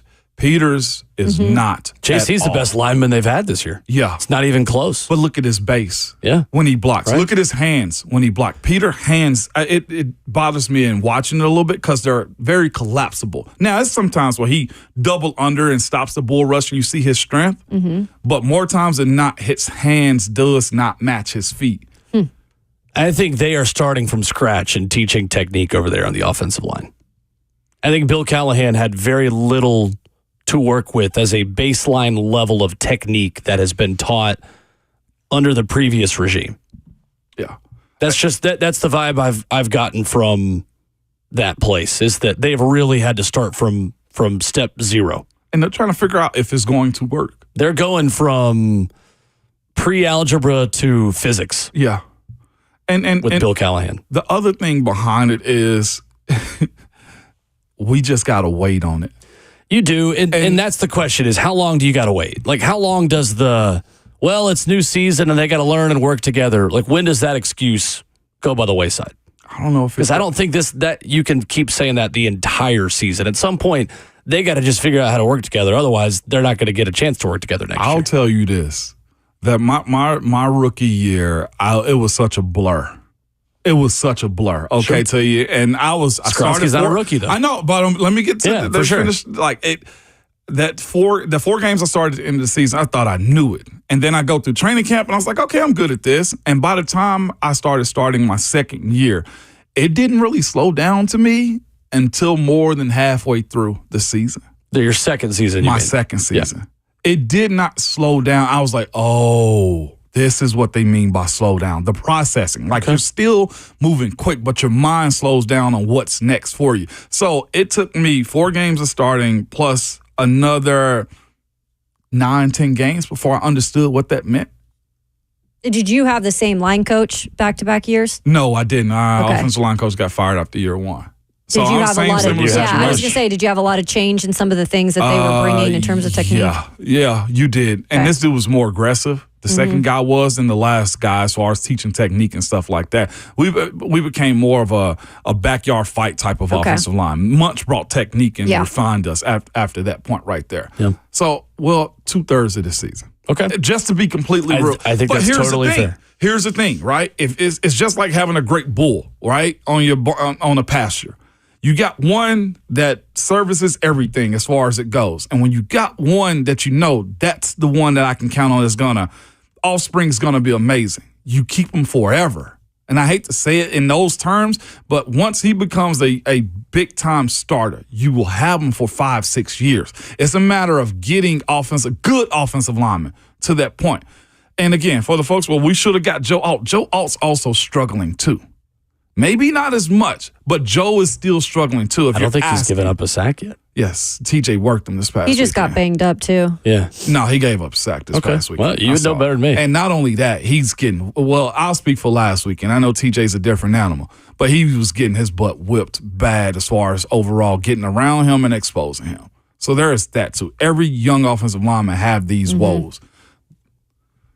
Interesting. Well, I mean, it's great perspective from you. And you are right, too, that Joe Alt has given up 2 sacks already this year. Again, right tackle, growing pains. Growing pains. And I get the 11th overall pick, but we had a position change. We had a head coaching change. We had an offensive line change. He also and an didn't play offense all change. last year. Again, you guys. Here's the thing. It sucks to wait on watching this develop. And that's all I got for you. Fair enough. 615-737-1045. Jason is in Hendersonville. What's up, Jason? Hey, he hit a Ramon. I wanted to ask you, since you're the pro at this, is it bad? I mean, Skoronski played tackle in college. I mean, at what point? And I know you can't mix it up too much, but is there anybody can be moved to him? Do you ever try him at right tackle, or do you just finally? Does the Callahan crew finally just kind of say, "Hey guys, we're going to keep it simple, stupid, and we're going to dig in and we're going to block the guy in front of us, and we're just going to try to push"? I mean, at what point do you try to help them out by maybe either taking a little bit out and keeping it straightforward and hitting the guy in front of you, or do you even think of a right tackle change for him at any point? So you were saying as far as MPF stand right there? Well, I'm Skoronski actually moving over back to tackle like he played in college. I'll be honest. What I've seen as far as his footwork and how he's trying to figure out how to play that position that he's at right now, I don't know if tackle would have been for him. And also he was career left tackle. He was left, yeah. And so him moving to the right side, that's creating a double, negative in a sense right there. And you won't get a positive out of that. Is the way I view him, moving him to tackle. You'd have to move JC to right after he just spent all offseason switching to left, which was well documented. We just talked about learning technique and how it's going to take time. This process is tortoise in the hair. It's not going to happen overnight. It just is. And truthfully, I think there's a right tackle to be drafted in the draft next year that's probably going to be new too. Absolutely. I'm going to go ahead and throw that out. Screw it. There's a right tackle to be drafted next year. Yep. Here. Yep. Yeah, I do think the biggest positive about this team through 3 weeks is that I think you found your left tackle for the foreseeable future. J.C. Latham is showing you flashes of brilliance. Yeah. Brilliance. The guy looks like a stud. I promise y'all, it's a matter of time for Peter. He has the pedigree. That's fair. He's from an NFL family. It's a great breakdown. He's strong enough. Yeah.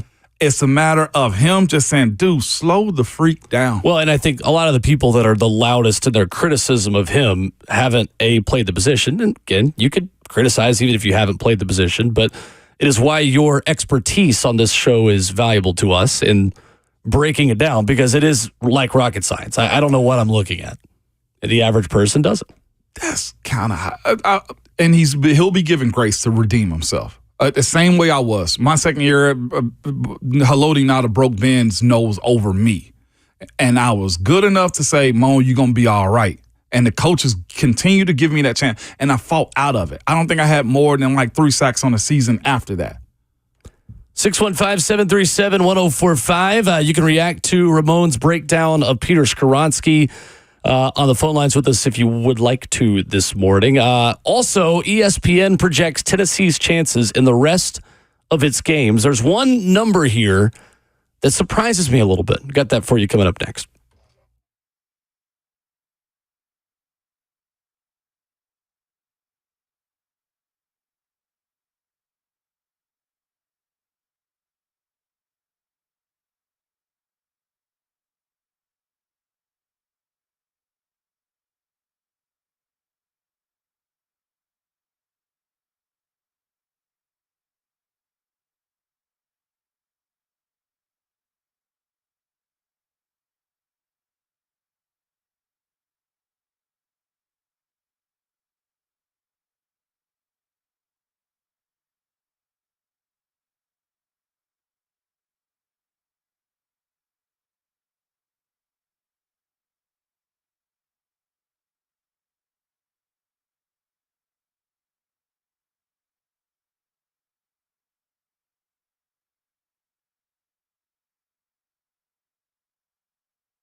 Hey, NFL Week 4 is here, and you can start with a chance for a big win on FanDuel, America's #1 sportsbook.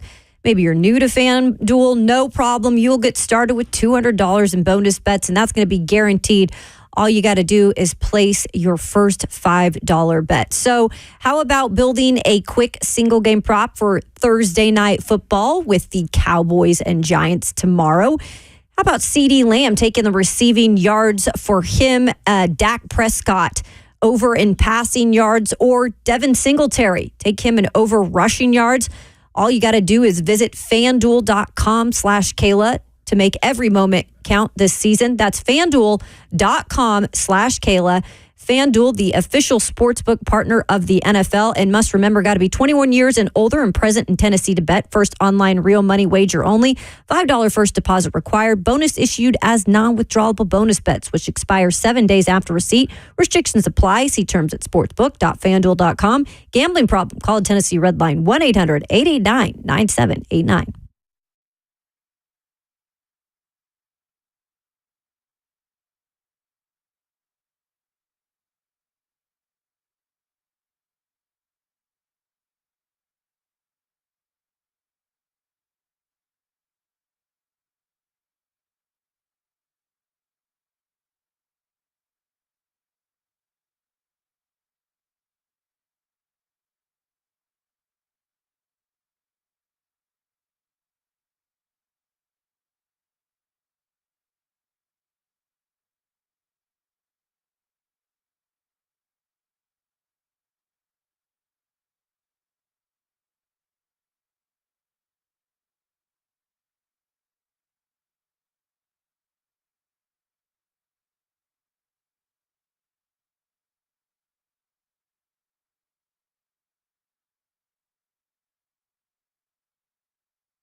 RKW, Ramon, Kayla, and Will wraps up the first hour or the first half of the show this morning. We've been on for an hour and 50 minutes. Wake up, Will. 615-737-1045, the number. If I were to ask you which game is more winnable for the Tennessee football Volunteers between Alabama at home and Georgia on the road, what would you say? Alabama at home. Bama at home. Yeah. ESPN's FPI has a 1% difference between these two games in terms of Tennessee's chances to win them. So ESPN.com does this with the Vols' chances to go undefeated in every game, essentially. Bama, they give Tennessee a 45.8% chance. At Georgia, they give Tennessee a 44.8% chance. I am surprised that number is that high at Georgia. Why do we think that is? Quarterback, in my opinion, and the Vols defense. Yeah. Quarterback in the Vols defense, I think. You have the ability to control a little bit more. Remember, a couple years back and they went down to Georgia. Georgia just smothered and covered them like they was at the Waffle House, right? I know that's how you get your hash chopped, smothered, covered, topped, and sliced. peppered. Yeah. They hit them with all of that, man. And that's where I think is the defining moment for this team. Well, one of the defining qualities of this team is your defense, as it stands so far, can be competitive against a squad that has a quarterback that might have some questions. Yeah. I mean, Alabama is obviously, they're favored to win that by what? You said a point? Oh, I didn't say. 40, it's just a 1% difference. Yeah, 45.8% chance to win with Alabama compared to 44.8 against Georgia. I think it's always easier to, for me at least, looking at this team, if you have a chance to invite Alabama in, even if they are elite at that point of the season, and I'd say even if they were able to beat a Georgia squad at home, I still think, having them at Neyland Stadium, their defense can do just as much damage against a quarterback like Jalen Milroe at home. So I think it still comes down to me at that point of the season when you do have these teams playing at elite level, just that advantage of being on the road at home can make such a difference, even in a small number. That's how I look at it, at least at that point of the season when I'd expect all teams to be rolling on all cylinders. That makes sense, yep. If there was a game that is going to give Tennessee more trouble than you would have originally expected, is that at Arkansas next week? That quarterback is dicey. I don't know if it is, though, because I think that Arkansas defensively will really struggle against Tennessee's offense. Really struggle. And Tennessee is going to be able to take away the run game and just tackling Jaylen Green. I mean, teams that are not doing well against Arkansas are struggling because they can't tackle him. Yeah. I don't see Tennessee's defense having as much of an issue with that. ESPN gives Tennessee an 81.1% chance to go to Fayetteville and get a win. I think the one thing you got to watch out for in that game, though, is you do not want to dig yourself in any type of hole. Like, you want to come out and make sure that offense is going to be clicking from the start, because if in that environment, by the way, that's going to be a good environment on prime time at Arkansas at night. I think sometimes people don't think about Arkansas in this day and age as being a really great place to play. Well, it is. Yeah. And I think for Tennessee, just calm themselves early, and hopefully, Nico can have that presence coming out of the gate, knowing what he did there at Oklahoma.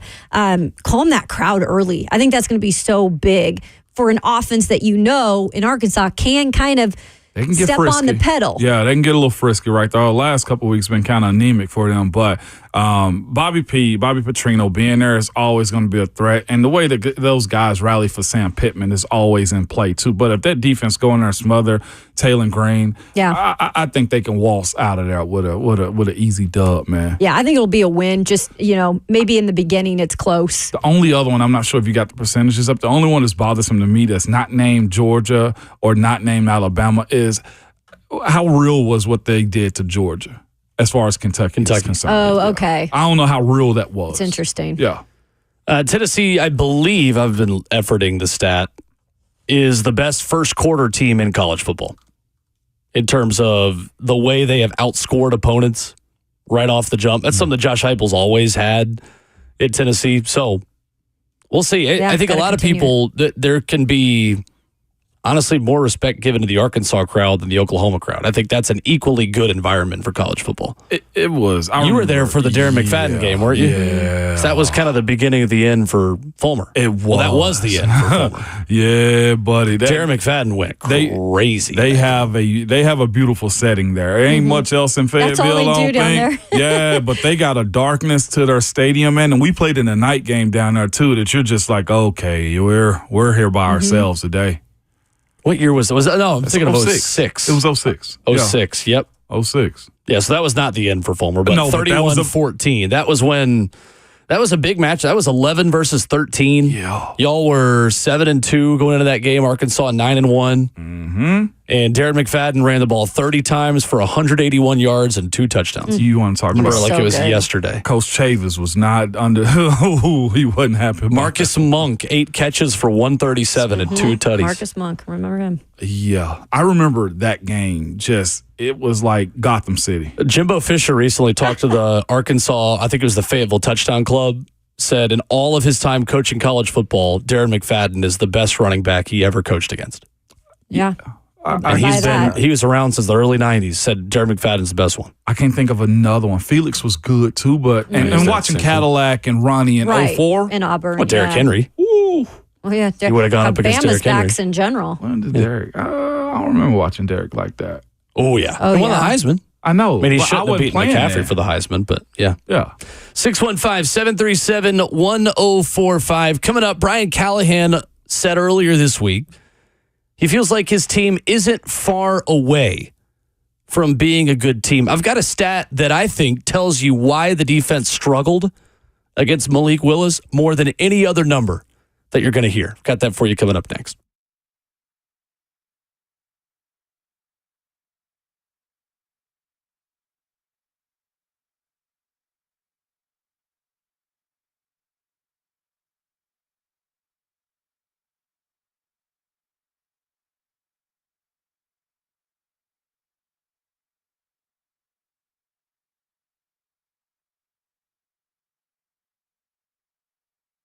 It's Ramon and Kayla here for Window Nation. Letting you know, if you buy 2 windows from Window Nation, they're going to give you 2 free. Plus, you pay nothing with no interest for 2 full years. So, yes, you can enjoy your investment, Kayla. You can, and they are the window experts because all they do is windows. Over 33,000 5-star reviews on Google, and they've got customers like Albert saying great value, great product, and great customer service. He highly recommends our friends at Window Nation, and we are starting to enter the time of year where maybe the AC will shut off, but soon as you know it, you're going to have to be cranking up that heat, or maybe your significant other will do that without even letting you know. Yes. And then you get that energy bill, and you're like, why is the energy bill so high? Well, that's probably because the air is going directly out your windows. So check out your windows, and there is a good likability that they could be not being energy efficient, and our friends at Window Nation can help you with that. They're doing their offer right now: buy 2 windows, get 2 free,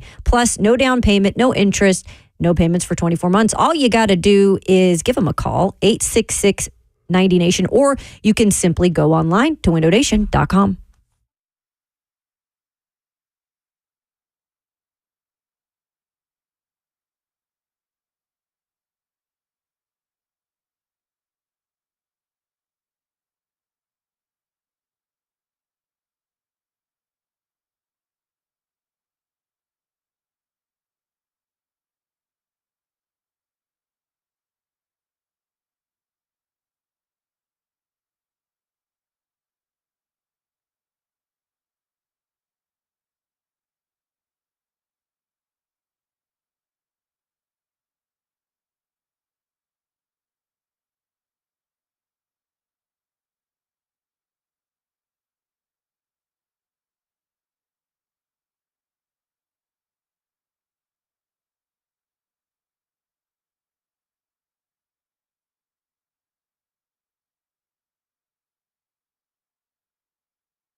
What's going on? Just about 8:04. Good morning from the 104.5 The Zone Studios. I am Robert Walsh. Chargers going to be without one of their defensive captains when they take on the Chiefs this Sunday, as safety Derwin James has been suspended for one game for repeatedly breaking player safety rules, including last Sunday's game against the Steelers.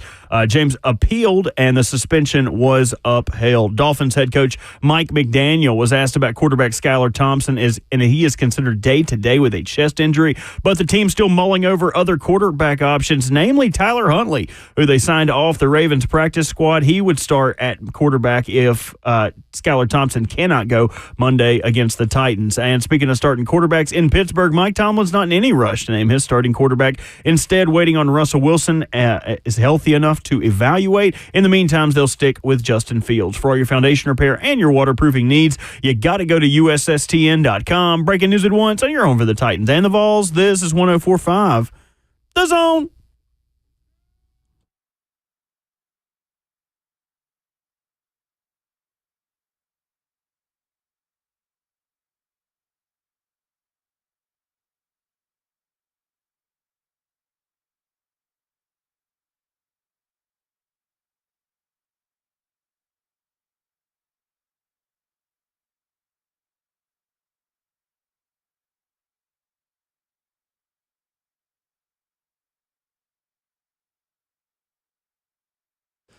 Second half of the show here already. Hour number 3 of RKW. Ramon Foster, Kayla Anderson, Will Bowling, talking Titans, talking football, and sipping our coffee with you to start the middle of your week. Coming up in 15 minutes, Steve Palozzolo of the 33rd team will join us. I'm going to ask him who he is more concerned about 3 weeks into the season, Will Levis or Peter Skoronski.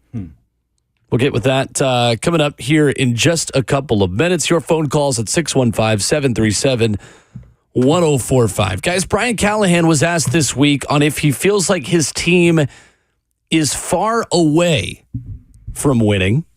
He answered this week with this. No, I don't feel that way. I mean, I still feel like that there's a lot of, we still did a lot of good things. I mean, we had 7 explosive plays yesterday, and most places I've ever been, if you rack 7 explosive plays, you probably win a game. And so that part's a positive. I thought there was some things that Will did well. We didn't run the ball as well as I thought we would be able to in that game. Part of it, we didn't attempt as many because of the score. Should I have called a few more runs? Maybe. But yeah, I don't feel any different now than I did last week. And that's just the way it is. I mean, the game got away from us. They went down and scored. We went down and answered. They went down and kicked the field goal. We get our second possession. We throw a pick six, 17-7, and it felt like it was 25-7 at that point. So yeah, I don't feel that it's anything different than how I felt last week. We got to do a better job taking care of the football and finding ways to score points. Guys, according to Next Gen Stats, the Titans defense has missed 27 tackles through 3 games. Mm-hmm. That is a missed tackle rate of 14%. Those 27 missed tackles have translated to 208 yards gained by opposing offenses. That is the 4th most yards allowed by missed tackles in the NFL this year. I think even with the defensive mistakes that are happening, guys are in positions to make plays that right now they're just not making. No. Yeah. Go ahead. No, I was just going to tell you, I'm sure that they're just not closing. You saw it on Sunday, I'm sure, right, Kayla? Especially that first half. Yeah, especially the first half. The way Malik was escaping out. I mean, the screenplay for, 2nd and 15, and they scored a 30-yard touchdown. Yeah. I think that sums it up right there. I watched Malik escaped out for like 30 or 20 yards, whatever his runs were on the day, too. They're getting home. They're just not safe. Like, they're out at home plate. This is essentially what's going on with them, man. And that's where it becomes problematic to you to be like, well, if we'd have got off on that 3rd down or you'd have kept them at 2nd and 15, the game is a little bit different at that point. And again, we knew this was going to be an aggressive defense and the style that they would play as far as like the guys that you have, the aggressors that you have, which is a good thing. But there is a moment of, all right, I need to make sure I keep my responsibilities and my assignments too. Yeah, those 3rd and longs were a problem on Sunday, that's for sure. And just as Callahan said, we had explosive plays. And usually when you have 7 or more explosive plays on offense, you win games. Well, guess what? You gave up like the same amount on defense. Yeah. And so it didn't help, when you're not complimenting on the other side and you're giving those up. You might be having those, but you're giving them up. And that's the problem, I think, with this team. It's been the consistency from game to game. Like, you'll see improvement from one area and then the other area will take a step back. And I know Dan Orlowski, he put out a thing talking about the skill position, right? The skill positions on this team, and said some good things like multiple pieces winning, tight ends are matchup issues, backs are dynamic. That's fine and dandy, but at certain points they've been working. At other times they haven't. Working all together has been the issue with this team 3 games in, and I don't know when we start to see that happen. Hopefully on Monday. Yep. I think it also confirms that Denard Wilson is still who we thought he was. A defensive coach that's going to be a head coach very soon. Yeah. He can't make the tackles for you. Mm-hmm.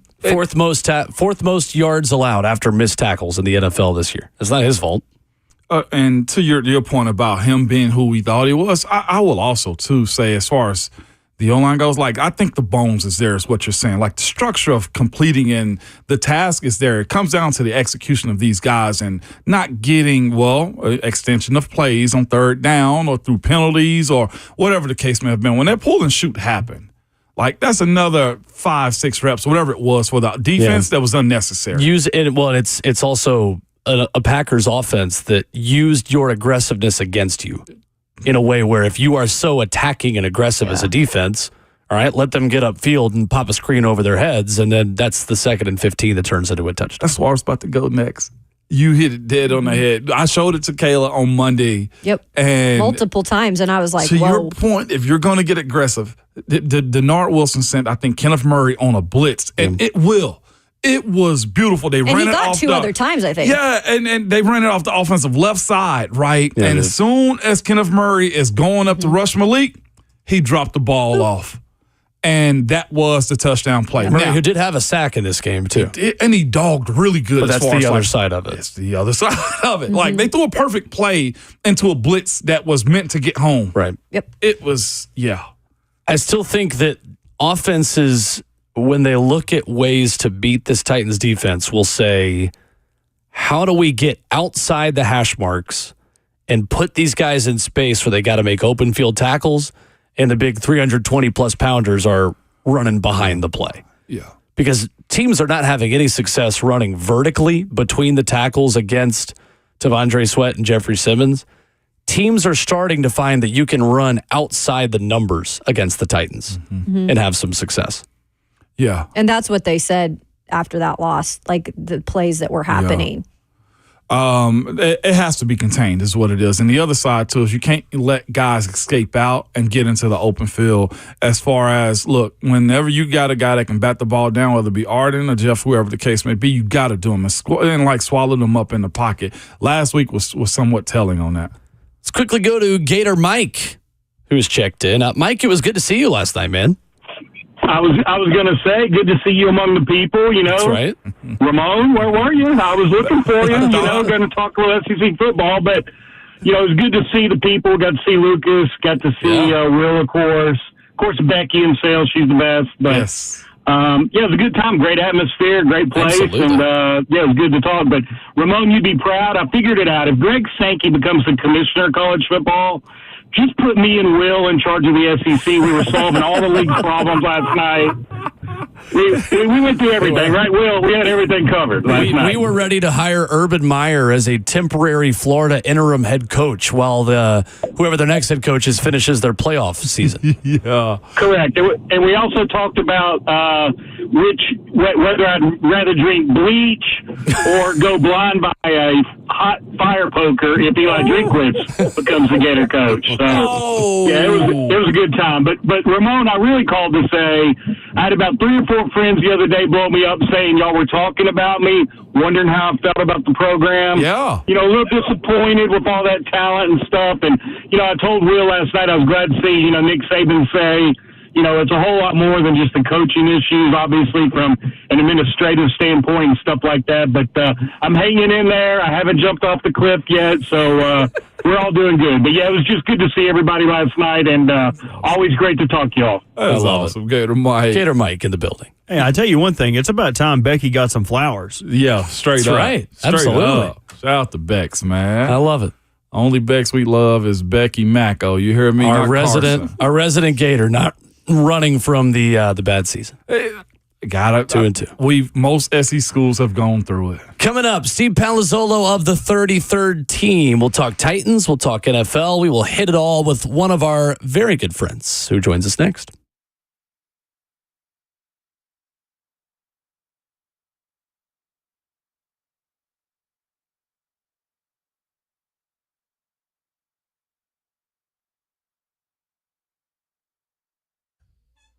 Hey, this is Kayla Anderson with my friends at QC Kinetics. Maybe you're thinking about healing those achy joints that you're dealing with or that you have been dealing with.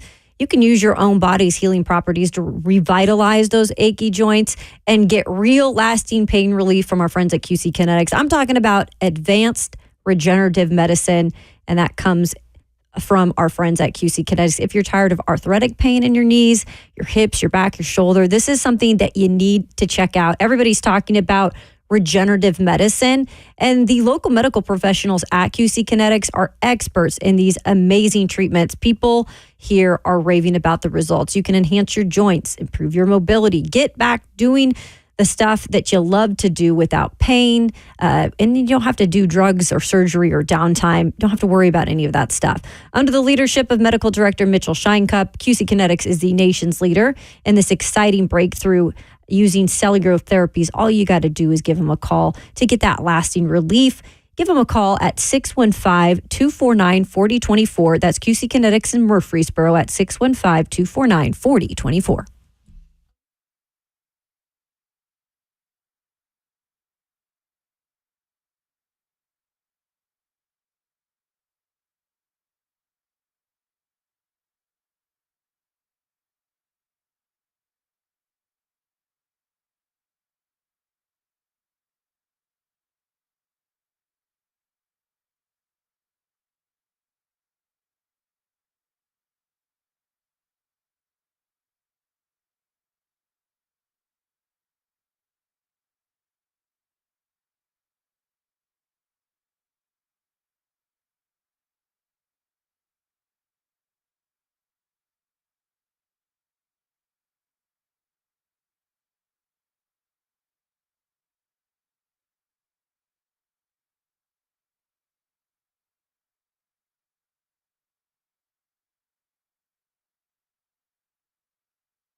RKW 104.5 The Zone. Ramon, Kayla, and Will. Full crew in studio this morning. Ramon Foster, Kayla Anderson, Will Bowling. Pleased to be joined by our good friend Steve Palozzolo. He is on Check the Mic, wherever you download podcasts, via the 33rd Team. A great, great show, along with our other good friend Sam Motson. Steve, what's up? How are you?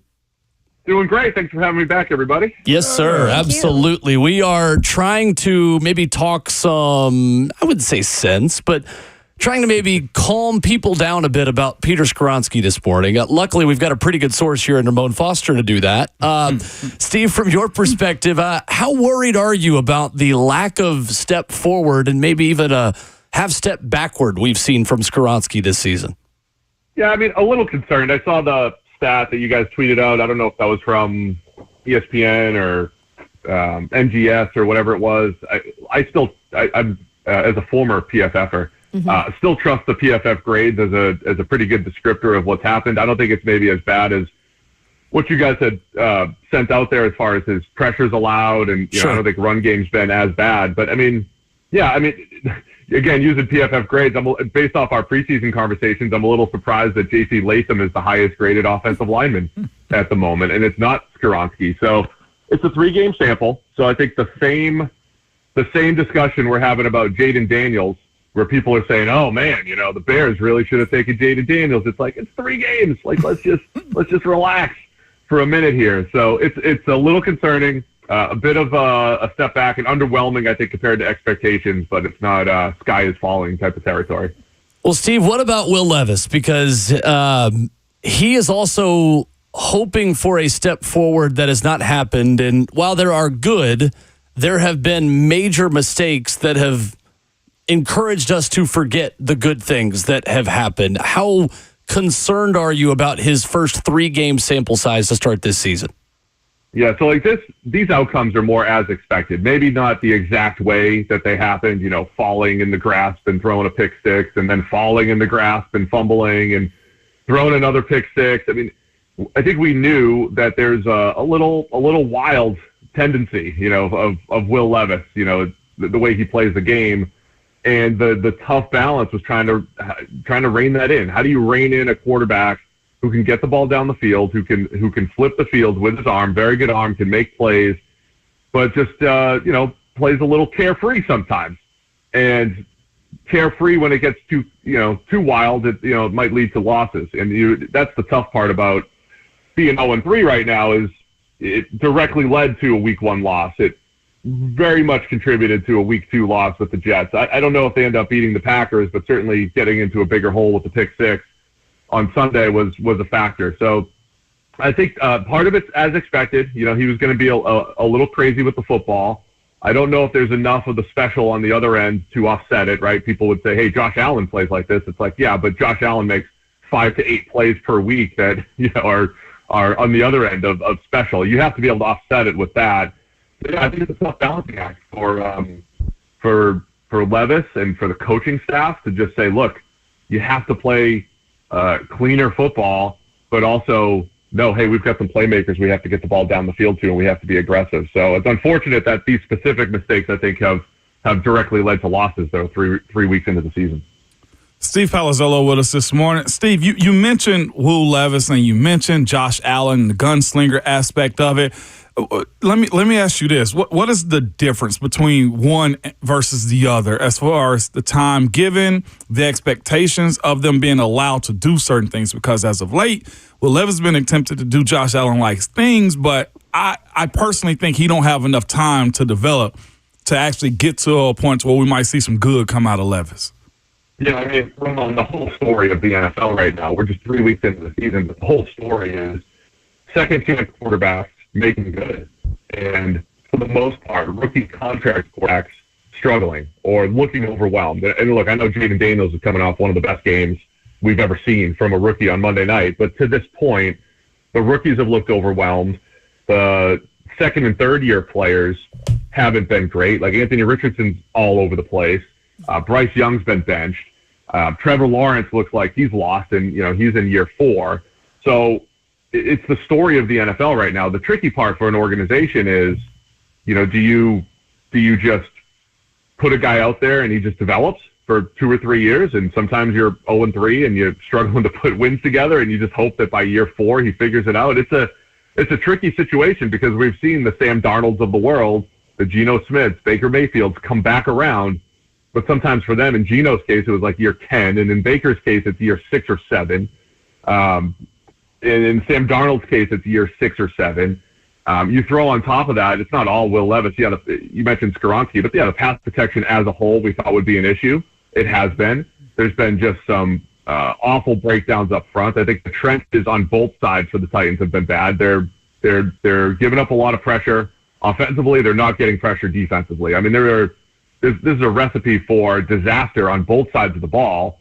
And then we just look at the quarterback and say, hey, go do something, right? Go show some, something there. So it's a tricky one because, he needs more time to develop. And, Josh Allen had 2 full years where I think he was underwhelming, right? After 2 years, he was reckless with the ball. He would show some flashes, but he wasn't a superstar until year 3. And again, Allen's probably not even fair to having the same conversation as Levis, but it's the same style of play. That's why I mentioned it. Jameis Winston's a guy we bring up on the podcast a lot as a guy that has high highs, low lows, and you always tried to figure out what that balance was. But I think with Levis, like these other quarterbacks, you got to give them time, but you also have to say, okay, also figure out when it's time to look to someone else as well. Yeah, I want to double back on that question, but I want to go to where I know you've led me in training camp, man. You mentioned, and some have asked me the question of, do you just move Peter Skoronski to tackle? Where are you in that conversation still, since JC's kind of put a couple of weeks together with some good games? Yeah, I mean, at first I thought it was left tackle, and JC's definitely impressed me through the 2 weeks, the 3 weeks between what I knew of him at Alabama, between what we saw at training camp. O-linemen, I mean, you know this, Ramon. I mean, they do take more time overall. There'll be some guys that hit the ground running, but Andrew Thomas looked like a completely different person the second half of his rookie season and then his sophomore year. Other guys take till year 3. So the fact that Latham's been pretty good through 3 weeks, right? There's a couple bad plays in there, but he's been pretty good through 3 weeks. Feel good about that. With Skoronski, to me, it's just, I don't love when scouts just look at, hey, his arm length is short, he must be a guard, right? There's other factors in there. And what I told you guys before the season, I said, look, I think if a guy could play tackle, like, give him a shot. And now we're thinking, given the right tackle issues, it's probably too late to just flip him to right tackle, but I just think it should be in his repertoire. It should be one of those options because I think Skoronski could hold up at tackle, and in not every short arm tackle becomes a good guard. Haven't always seen that. I use the example of Luke Gedeke from the Tampa Bay Bucks. He had a poor year at guard as a rookie. They moved him to right tackle. He's not a good arm length guy. He's the guy that everybody would say in February, oh man, bad measurements in Indy. And he held up really well at right tackle last year for a division-winning Bucs team. So again, I would just always have that option for a guy like Skoronski, who I think could hold up on the edge. But you said could hold up. Is could hold up good enough, or like is that Pro Bowl? What does could hold up mean, if you don't mind? I always use the phrase creep back toward average, right, on the offensive line. And given the Titans' offensive line situation, if you had an average tackle. And again, I use the word average as an endearing term, right? I'm not trying to diminish the work of offensive linemen, but a mid-level compared to his peers offensive lineman is extremely valuable in the NFL. And the Titans have been working with 2, 3, 4 holes on their offensive line, or weaknesses, or below average players the last few years. So I think he could be an average tackle. And that's extremely valuable. A guy that doesn't give up 7 or 8 pressures, doesn't lose 8 to 10 pass pro reps every single week, because that could be really detrimental to an offense. So hold up for me is, at least average on the at tackle. Steve Palozzolo joining us, RKW of the 33rd team. Speaking of that offensive line, so let's just go ahead and say his name, Nicholas Petit for right tackle, giving up a crazy amount of pressures this year. PFF has him giving up 3 sacks on the year already. I mean, he's just not playing the type of football when you're winning that job, you're supposed to be playing, and nothing behind that has been good either. When they put in Jaylen Duncan at the end of the game against the Packers, that was probably even poorer play up front. What is the solution there moving forward, or do you just try to hope and pray that you stick with this guy? What is he doing that is just allowing this many pressures? I mean, I don't think he played well his rookie season. Again, you're throwing a third round rookie out there, in 2022. It's a tough thing. He hurt last year, and this year you haven't seen that development. As I just said, like sometimes guys develop, right? And you see it more at offensive line than any other position, and you just kind of hope that you see that development. You just haven't seen it yet. Jaylen Duncan was kind of similar, developmental prospect, and struggled his final year at Maryland. If you watch him against Penn State, you watch him against Ohio State that year, Duncan really struggled because he was the guy that people mentioned as like, hey, keep an eye on Duncan, keep an eye on Duncan. But when you watch the tape against the best teams in college, he had some rough reps in there against pretty good Penn State, Ohio State defensive linemen. So I don't think Duncan's necessarily ready. So I don't know. I don't have a great solution. This is I want to be an NFL general manager, but this is why I wouldn't, right? It's like, how do you solve right tackle? I don't know. You can't just trade for. It's not like the NFL is just like, hey, we got this starting tackle for you.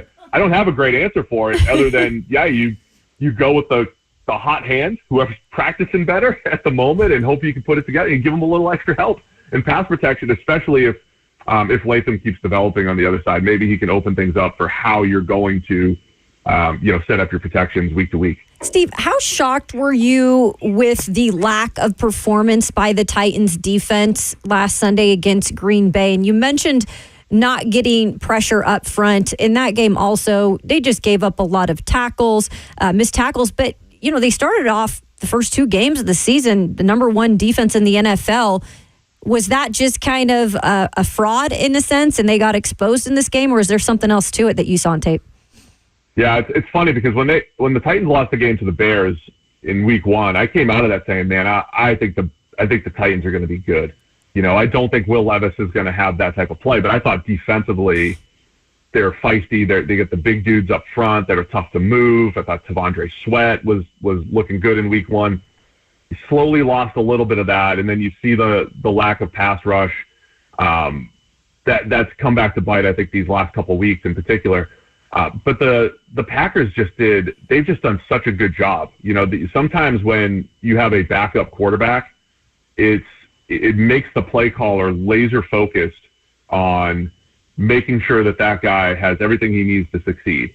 And you'll rarely see a better job than what Matt LaFleur has done with Malik Willis. You guys have seen plenty of Malik Willis. He didn't look like this in Tennessee. So honestly, I think it was as much the Packers and what they were able to do, getting their players in space, creating a throwback screen to Emmanuel Wilson that's wide open, using a lot of eye candy, misdirection. They just did a ton of stuff to keep defenses off balance the last couple of weeks. I really chalk it up more to Green Bay and Matt LaFleur just doing an outstanding job for 2 straight weeks, putting Malik Willis in position to succeed.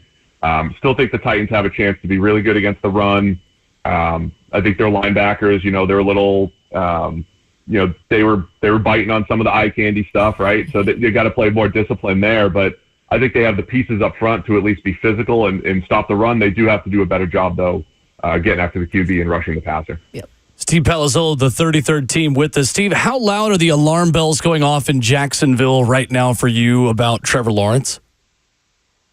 I think it's the whole team. I mean, it's not just Trevor. It is the entire team. Everything seems off, and it's a really interesting conversation around Doug Peterson. I mean, the guy won a Super Bowl in 2017 with the Eagles, and I thought he was on his way to being, one of the next high-end head coaches. He was at the forefront of fourth down aggressiveness, and Carson Wentz was in his second year looking like an MVP candidate. So it's like, all right, he's developing QBs, and then something fell apart by year 4. And now you've got a similar situation in Jacksonville where Peterson's saving the Jags from Urban Meyer. And nothing will get worse than the Urban Meyer, half a year, whatever it was. and then they get out of it, they peak, they go to the playoffs, they win a game. And since that point, or since middle of last year, it's been a disaster. So I think the whole thing is an issue. And then Lawrence is not playing well. I've made excuses for Lawrence in the past where second half of last year, he was playing through 3 or 4 injuries, like what Justin Herbert's doing right now. And he didn't look right. So that was the injuries. But at the beginning of this year, he's playing at a similar level. I mean, you take since the first half of the Miami game, they were great in the first half of the Miami game, week 1. Since that point, Jacksonville's been a disaster. And so it's certainly on Lawrence, but I think the whole thing is an issue. They're not protecting the quarterback well. They've never been physical in the run game, or they haven't been these last couple of years. I think they built a vertical passing attack with a bunch of speed receivers in a league that has taken that away and is saying, we need yak guys. Yak guys are, creating yards after the catch is at a premium. The way defenses are taking away big plays, and the Jags built a team that's Gabe Davis and Brian Thomas Jr. and Christian Kirk, who are vertical threats. I think it's just a mishmash of what they've built, both sides of the ball. They've drafted a whole bunch of athletes who aren't great football players, hoping they develop. Trayvon Walker. And so I think it's a lot of things beyond Trevor Lawrence, but you're starting to see it in Trevor Lawrence's play as well. So he's also got to be, one of the culprits there. Wow. Steve Palozzolo of the 33rd Team has been our guest this morning. Check the mic wherever you download podcasts. Great podcast with him and Sam Monson Mondays, Wednesdays, Thursdays during the NFL season. Steve, always great to catch up with you, man. Thank you. Thanks, Steve. Thanks, Steve. Thank you, friends. Appreciate it. No Yes, doubt. sir. There he is, Steve Palozzolo. Brought it. Still advocating for Peter Skoronski, the tackle. It Yeah. is. He makes a compelling argument. I will say that. It makes a great point about what he's saying, like an average guy, like starter caliber dude that's serviceable and don't hurt you. Yep. He's right. It's been how many years since they've had starter caliber quality guys that are average, but you don't have to worry about. Mm-hmm. Dennis Kelly was the league average kind of right tackle. Just Yeah. fine. He was there at one point. Fans know him. Solid play. Don't have to worry about him. Yep. Like that's a Undertaker. good life. That's a good life right there. It is. Coming up, there is a very interesting scenario that is unfolding in college football. We mentioned it earlier this morning, but while there is a lot we don't know about this UNLV quarterback who essentially quit the team this morning because of NIL promises that were not kept, we will give you all the facts and react to it accordingly coming up next.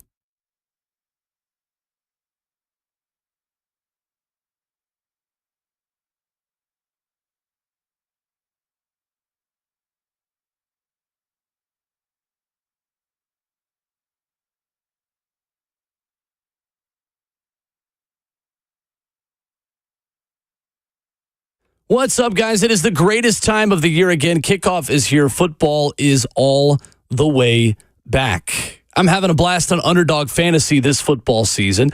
Over 1 million fans across 33 states got in the game last year by competing on Underdog. I'm competing on Underdog this season, and I am absolutely loving it. Win up to 1,000 times your money by just choosing higher or lower on your favorite player's stats. That could be Tony Pollard touchdowns. That could be Tajay Spears receiving yards plus rushing yards. You name it, they've got it. It is so easy to use. Making picks on Underdog, it's straightforward.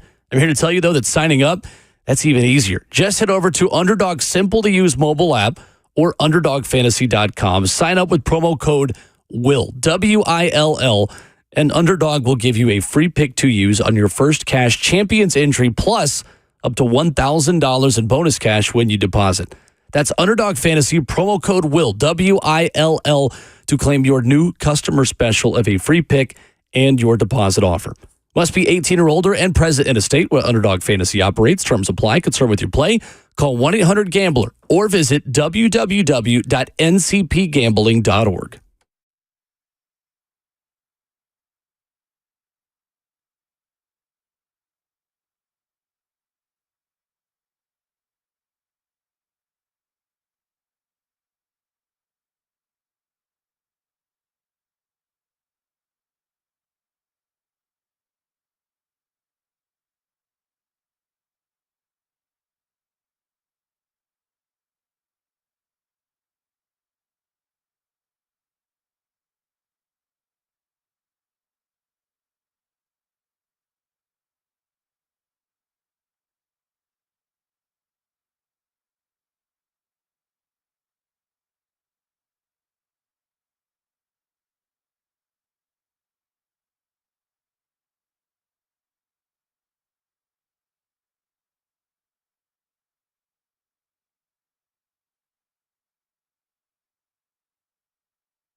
RKW 104.5 The Zone. Ramon, Kayla, and Will. Ramon Foster, Will Bowling.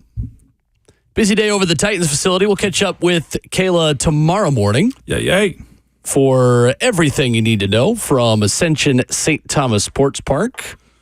And we'll keep it rocking and rolling with Rhett, Bryan joining myself and Ramon coming up here in just a few minutes. 615-737-1045 is the number. So Matthew Sluka, the UNLV starting quarterback, is stepping away from the UNLV football team because representations were, quote, not upheld after he enrolled. So the quarterback this morning posted, I committed to UNLV based on certain representations that were made to me, which were not upheld after I enrolled. Despite discussions, it became clear that these commitments would not be fulfilled in the future. I wish my teammates the best of luck this season and hope for the continued success of the program. What's your initial reaction to this? Understandable. Understandable is all I have for you right now on his side of it. Because if here's the thing, that the reason I'm understandable on this is if UNLV and their collective and their coaches are in the business of buying, signing contracts, and demanding results behind that and expectations of money also, and you don't deliver on your promise, then I can understand why he is not delivering on his too. It's not like they're trash or they started 0-3 or anything like that. No, they've won games. And because of that, I expected, hey, I'm ready to go get that baby Benz. Oh, the money hadn't hit my account yet? Sorry, y'all. And for that reason, I'm out. I mean, seriously, he's hot. He's fire hot right now. They're 3-0. Yeah. And you promised me that this was going to happen. I think it's really challenging to have a super educated opinion on this without knowing what he agreed or didn't agree to at the beginning of all this, right? Because I think one of either two things are happening. Either one, he thought he had signed an NIL deal for a certain dollar amount that he was not getting and said, all right, well, forget this. Or B, he played so well and his team is ranked number 23 and he went to Barry Odom and said, hey, yesterday's price is not today's price. What you got for me? And Barry Odom said, no, yesterday's price is still today's price. And he said, all right, well, then I'm out. It's just hard to know behind the scenes. I think what we do know is that this is a really sad side effect of name, image, and likeness. Yeah, it is. Regardless of who's at fault, I don't know that. Maybe nobody who's not inside the building, because now you're going to get the team is going to start coming out and kind of back channeling the, hey, well, we thought we'd agree to this, but he came to us, and then his representation's probably going to say the opposite. It's just going to be a game of he said, she said. It is. And it's also this side of it, too. Coach Barry Odom said this, like, how aggressive are you? He said, we're aggressive in the NIL world and the city of Vegas, but we also understand we're not going to compete if that's the only thing they're looking for. You can't just sell me UNLV when I know I'm better than UNLV, too, if that's what you're saying. But mid-season? But mid-season? Well, this is a tough one when it comes down to the expectation. Again, here's what I've said about it when we mentioned contracts and players before. I said this, when it comes down to you signing your contract, get it, bind it, get it certified, whatever you have to do. And when you sign for these monies, teams at this point should be giving out contracts that, look, if you sign with UNLV, UT, Alabama, Georgia, you owe me 2 or 3 years minimum. If there is no level of commitment to sidestep what the portal is, this is going to happen, whether it's because he got hot or because they missed payments. I need the commitment, and I also need to see that the money's in the escrow somewhere, that you can actually pay me my money the same way the NFL does. Pay me my money. My money, please. The TikTok thing that I don't have. Yeah. I don't have. We know. Yeah, we can tell, buddy. We can tell. Give me my money. Give me my money. So it seems like this is when he has the most leverage, right? They're 3-0. They're undefeated. Right. They're ranked. Their offense looks good despite him only passing for 49%. But it seems like he would be able to get the bag now, right? Yes. You think so? And here's what I've heard from guys who went to UNLV. Vegas doesn't excite them. So it's got to be the money. Like, they don't go on the strip. They're Yeah, not like how hard much in- are Vandy players going on Broadway? There we go. Yeah. Maybe more than they are on the Strip in Vegas, if I can be honest. Well, I don't know Vegas. Maybe, I don't know. I campus think life. students here are going to Midtown more so than they're going to Broadway. And you know what's even crazier? I don't think this move hurts him. Because you know why? Everybody's looking for a quarterback. Everybody needs a quarterback. You think Auburn's not already calling him? Hey, buddy. So that was also what was said earlier this year, too. A coach called out, was it Bama? Well, it's because these guys been recruiting our guys since midseason. And that's the other thing. And that's scenario number 3 is that a Power 5 team's already called this kid. Okay. And offered him the price that he wants that UNLV can't pay him. One of those three things is 100% happening. Either UNLV's not holding their end up of the bargain, Matthew Sluka asks for more money because he's playing well and they're maybe a playoff contender, or C, one of y'all's favorite teams of all the fans listening to us out there today has already called the kid. Somebody needs a saving. It's just why we got to have contracts, we got to have salary caps. And this gray area of the median age of NIL, we're not at the total beginning of it, but we're also not where it's going to be. We're kind of in this weird nebulous gray area in the middle. Is probably the worst of all 3 of those phases. It is. And we've all heard this. A lot of these collectives ain't real. No, that's just right. They're not real at all. 100% What I mean by that, if you're supposed to be giving me $20,000 a month, which is a real number for some of these kids, they might only be getting $7,500 when they get on campus. Right. So I'm trying to look at his eligibility now on the way out, and he's classified as a senior. So I wonder if he's like, I need my money now. So like if he's going to redshirt this year, he's definitely going to try to bail out. But if they don't, if they say hell with it, we're going to put you in. What, does the dude just not play? He just cannot show up. I think that's what he's trying to do now. Is all right. Let me go ahead while I can still. I've only played 3 games. 3, right? So I can redshirt now. Yeah. And what sucks for them? There's no fine system in place. I have a hard time just immediately blaming the kid because I don't know. I mean, maybe UNLV didn't hold up promises, but I think right now it's just a situation we don't have a lot of facts on. But the moral of the story is it's just kind of unfortunate. And it's not going to be the last time this happens either. No, it is not. Dude came from Holy Cross. He wants his money. I see. If I do it again, y'all not going to do it with me. No, but we're going to do it with you. Come on. You do it. Give me my money. And there's a drop for Bert to put in the show open. 615-737-1045 is our number. Titans Radio's executive producer. He goes by the name of Rhett Bryan, and he will join us next.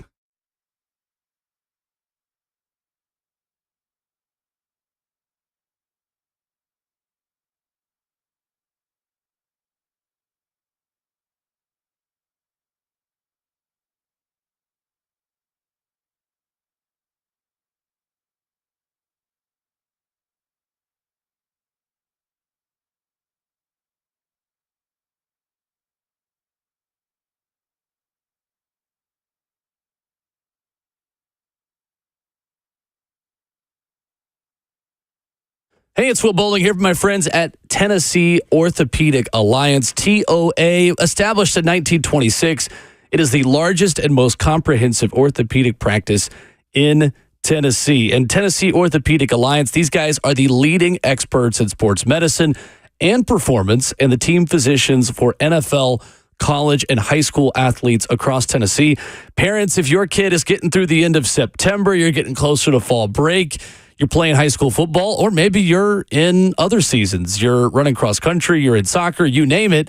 If they're active, they got bumps and bruises, these are the folks that I trust. They provide sports medicine coverage to more high school and college sports teams than any orthopedic group in the state of Tennessee. Tennessee Orthopedic Alliance offers direct access to sports medicine and performance, physical therapy and nutrition. You get personalized rehabilitation plans to enhance mobility, reduce pain, and improve overall physical function for patients recovering from injuries or surgeries. TOA.com. That's the website. 29 locations throughout Tennessee. That's Tennessee Orthopedic Alliance. Online at TOA.com.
What's going on? 9:02. Good morning from the 104.5 The Zone Studios. I am Robert Walsh. The Chargers going to be without one of their defensive captains when they take on the Chiefs on Sunday, as safety Derwin James has been suspended for one game for repeatedly breaking player safety rules, including last Sunday's game against the Steelers. James appealed, and the suspension was upheld. Dolphins head coach Mike McDaniel talking about quarterback Skylar Thompson as he is considered day-to-day with a chest injury, but the team's still mulling over other quarterback options, namely Tyler Huntley, who they signed off the Baltimore Ravens practice squad. The head coach said it is a, quote, possibility that he would be the starting quarterback on Monday against the Titans. And in Pittsburgh, Mike Tomlin's not in any rush to name his starting quarterback, instead waiting on Russell Wilson to be active enough to be healthy to evaluate. In the meantime, they'll stick with Justin Fields. For all your foundation repair and your waterproofing needs, you got to go to USSTN.com. Breaking news at once on your home for the Titans and the Vols. This is 104.5 The Zone.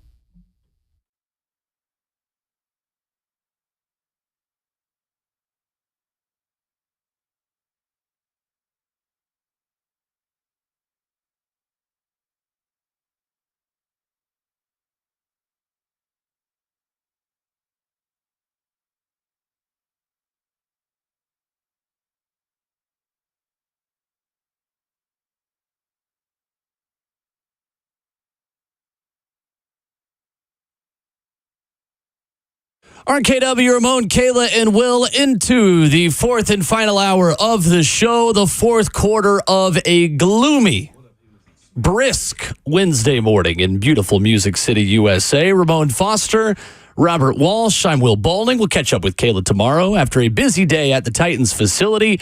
And we are joined now by the executive producer of Titans Radio, Rhett Bryan. Rhett, good morning. Welcome. Good morning. And you're right about the gloomy part. And you know me and the weather, not trying to be the bearer of bad news, but there's going to be quite a bit of rain the next 3 or 4 days when this hurricane makes landfall and comes into Middle Tennessee, Hurricane Helene. So you're telling me I ain't going to be able to mow my yard today? I mean, I haven't looked at today's forecast closely. I just know that when this thing makes landfall late Thursday, first of all, it's going to travel inland quite a ways. In fact, if it gets to us, that'll tell you that. But last forecast I saw this morning said that it could be in East Tennessee, which would mean we would have rain bands here if it's the size I believe it's going to be as soon as Friday afternoon. She ain't going to wear me out. She told me if I don't mow that backyard, she going to whoop my ass. I believe her. Yeah, so what she said is, you just reminded me of something. One of my best friends in the world growing up down the street from me, his dad used to say, son, if you don't get to cutting some grass out back, I'm going to be cutting some ass out back. He said, every time, I was like, oh, wow. Yeah, you might want to do that, John. You might want to take care of that. Speaking of John, my guy John came by yesterday to cut ours, Bert. What are you doing, man? Shout out to my dude, John. I guess wasting time. Yeah, you are. Taking naps. Well, that's the Tennessee motto, Tennessee football motto for this season is B2A. Yeah, and here's the thing. It is. Bert, it ain't like we've had an abundance of rain, I mean, it's pretty dry this summer. In fact, there's a drought. So yeah, I was Giants got a little something to stand on there. Well, I ain't never seen her out there cutting the yard. Look, I could weed eat. She could mow, but I end up taking on the whole landscaping operation. Which is the worst side of the operation is the weed eating, okay? And see, she thought that it looked fun. This is what I deal with her constantly. It looks fun. She's like, let me do it. Let me do it. Unless you have a very large property, I prefer to weed eat because you immediately see your progress. Yeah, right. Very satisfying. And you get done, you're just rolling with it. The pain in the butt is, reloading the string. Unless you have one of those that has the blade on it. Ones, yeah, they made it a whole lot better. See, my problem is I don't like the shaky hands. But maybe that's what Will Levis's issue is with the Titans offense, Rhett. Could you tell us about that? You. Why yes, did you so do this? yeah, you're out of a job over here. So you're talking about, but yeah, what he's talking about is for real.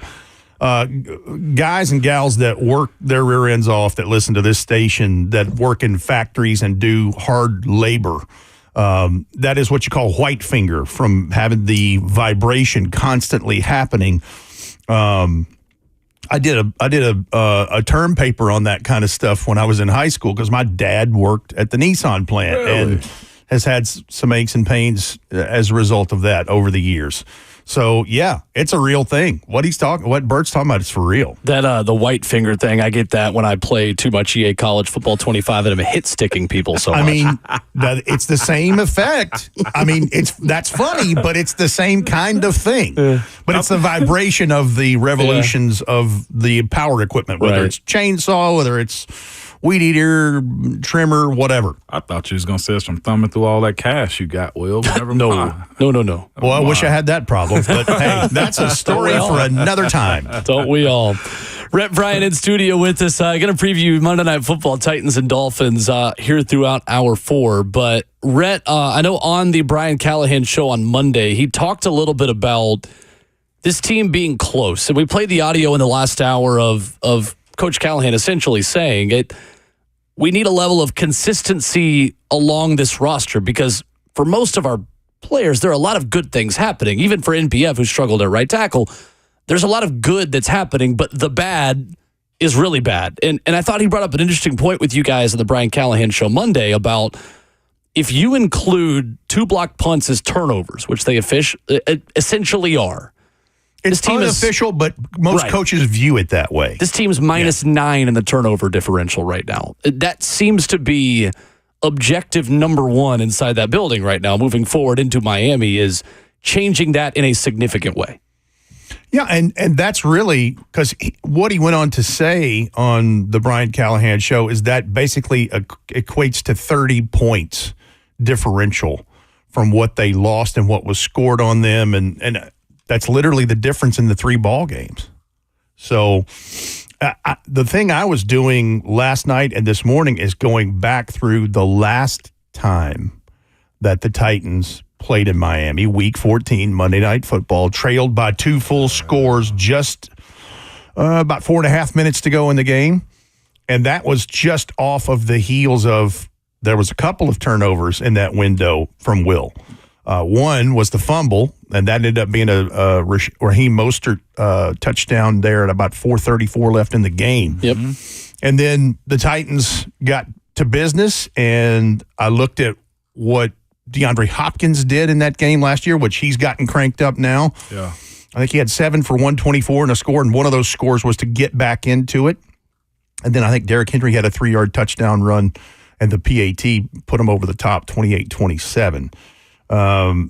Look, the Dolphins we know that speed and that track team is what they're trying to do. Yes, it is. And you can't get behind it. You got to get out in front of it because you get behind it and you're going to get left because it's a bunch of cheetahs with cleats on, yes, man. Yes, it is. And they're going through their own stuff right now. Of course, we know about Tua Tagovailoa is on IR, going through the concussion stuff.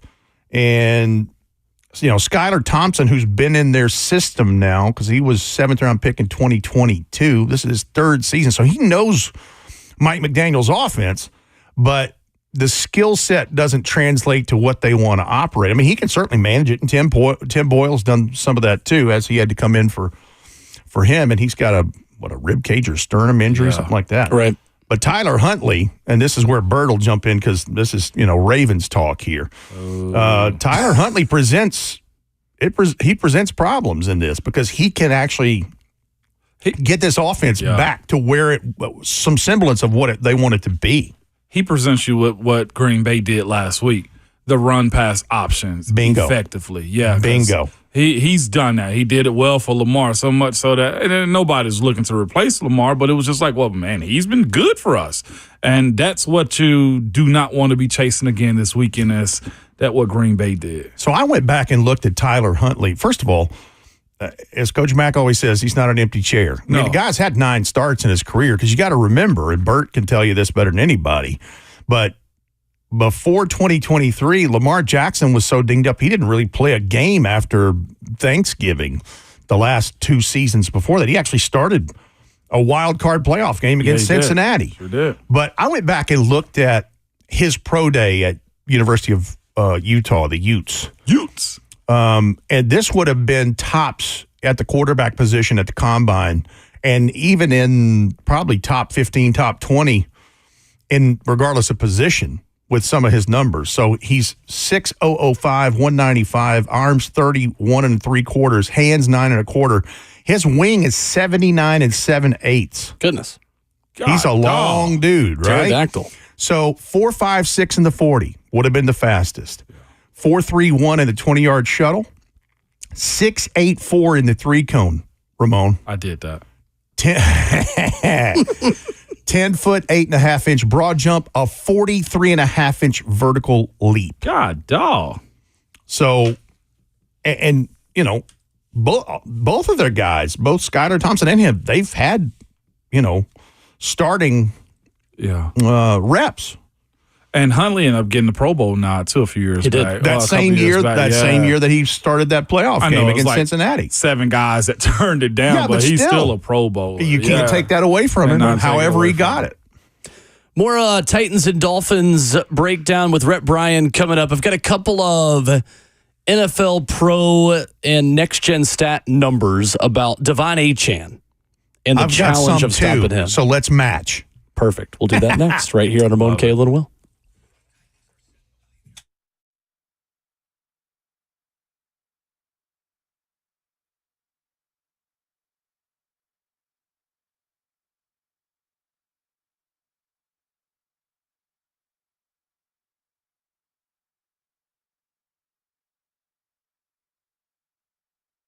It's Ramon Foster for Hiller Plumbing, Heating, Cooling, and Electrical, letting you know I've talked about Hiller time and time again about how they've been so good to me, and it feels like being a part of their family. Well, this month they're offering that to you too. Or Hiller is treating you like family with their Friends and Family Savings event. Yes, it is an event where happy Hiller Club members save up to 25% off their first HVAC, plumbing, or electrical repair. Or you can also just be somebody on the outside looking in, trying to get in, and you can also get a 10% discount that's available for everybody else. Simply go to happyhiller.com, get your coupon and present it and save with the Happy Hiller Club members. Again, visit happyhiller.com.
RKW, Ramon, Kayla, and Will, 104.5 The Zone. Ramon Foster, Rhett, Bryan, Will Bowling.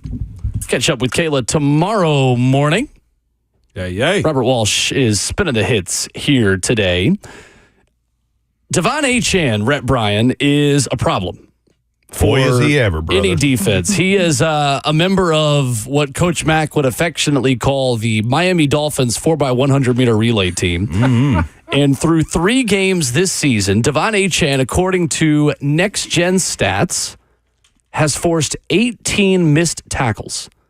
That is the 4th most in the NFL. He's also not been totally healthy to start this season as well. His 30% missed tackle forced rate, 10th highest among all players with at least 20 touches this season.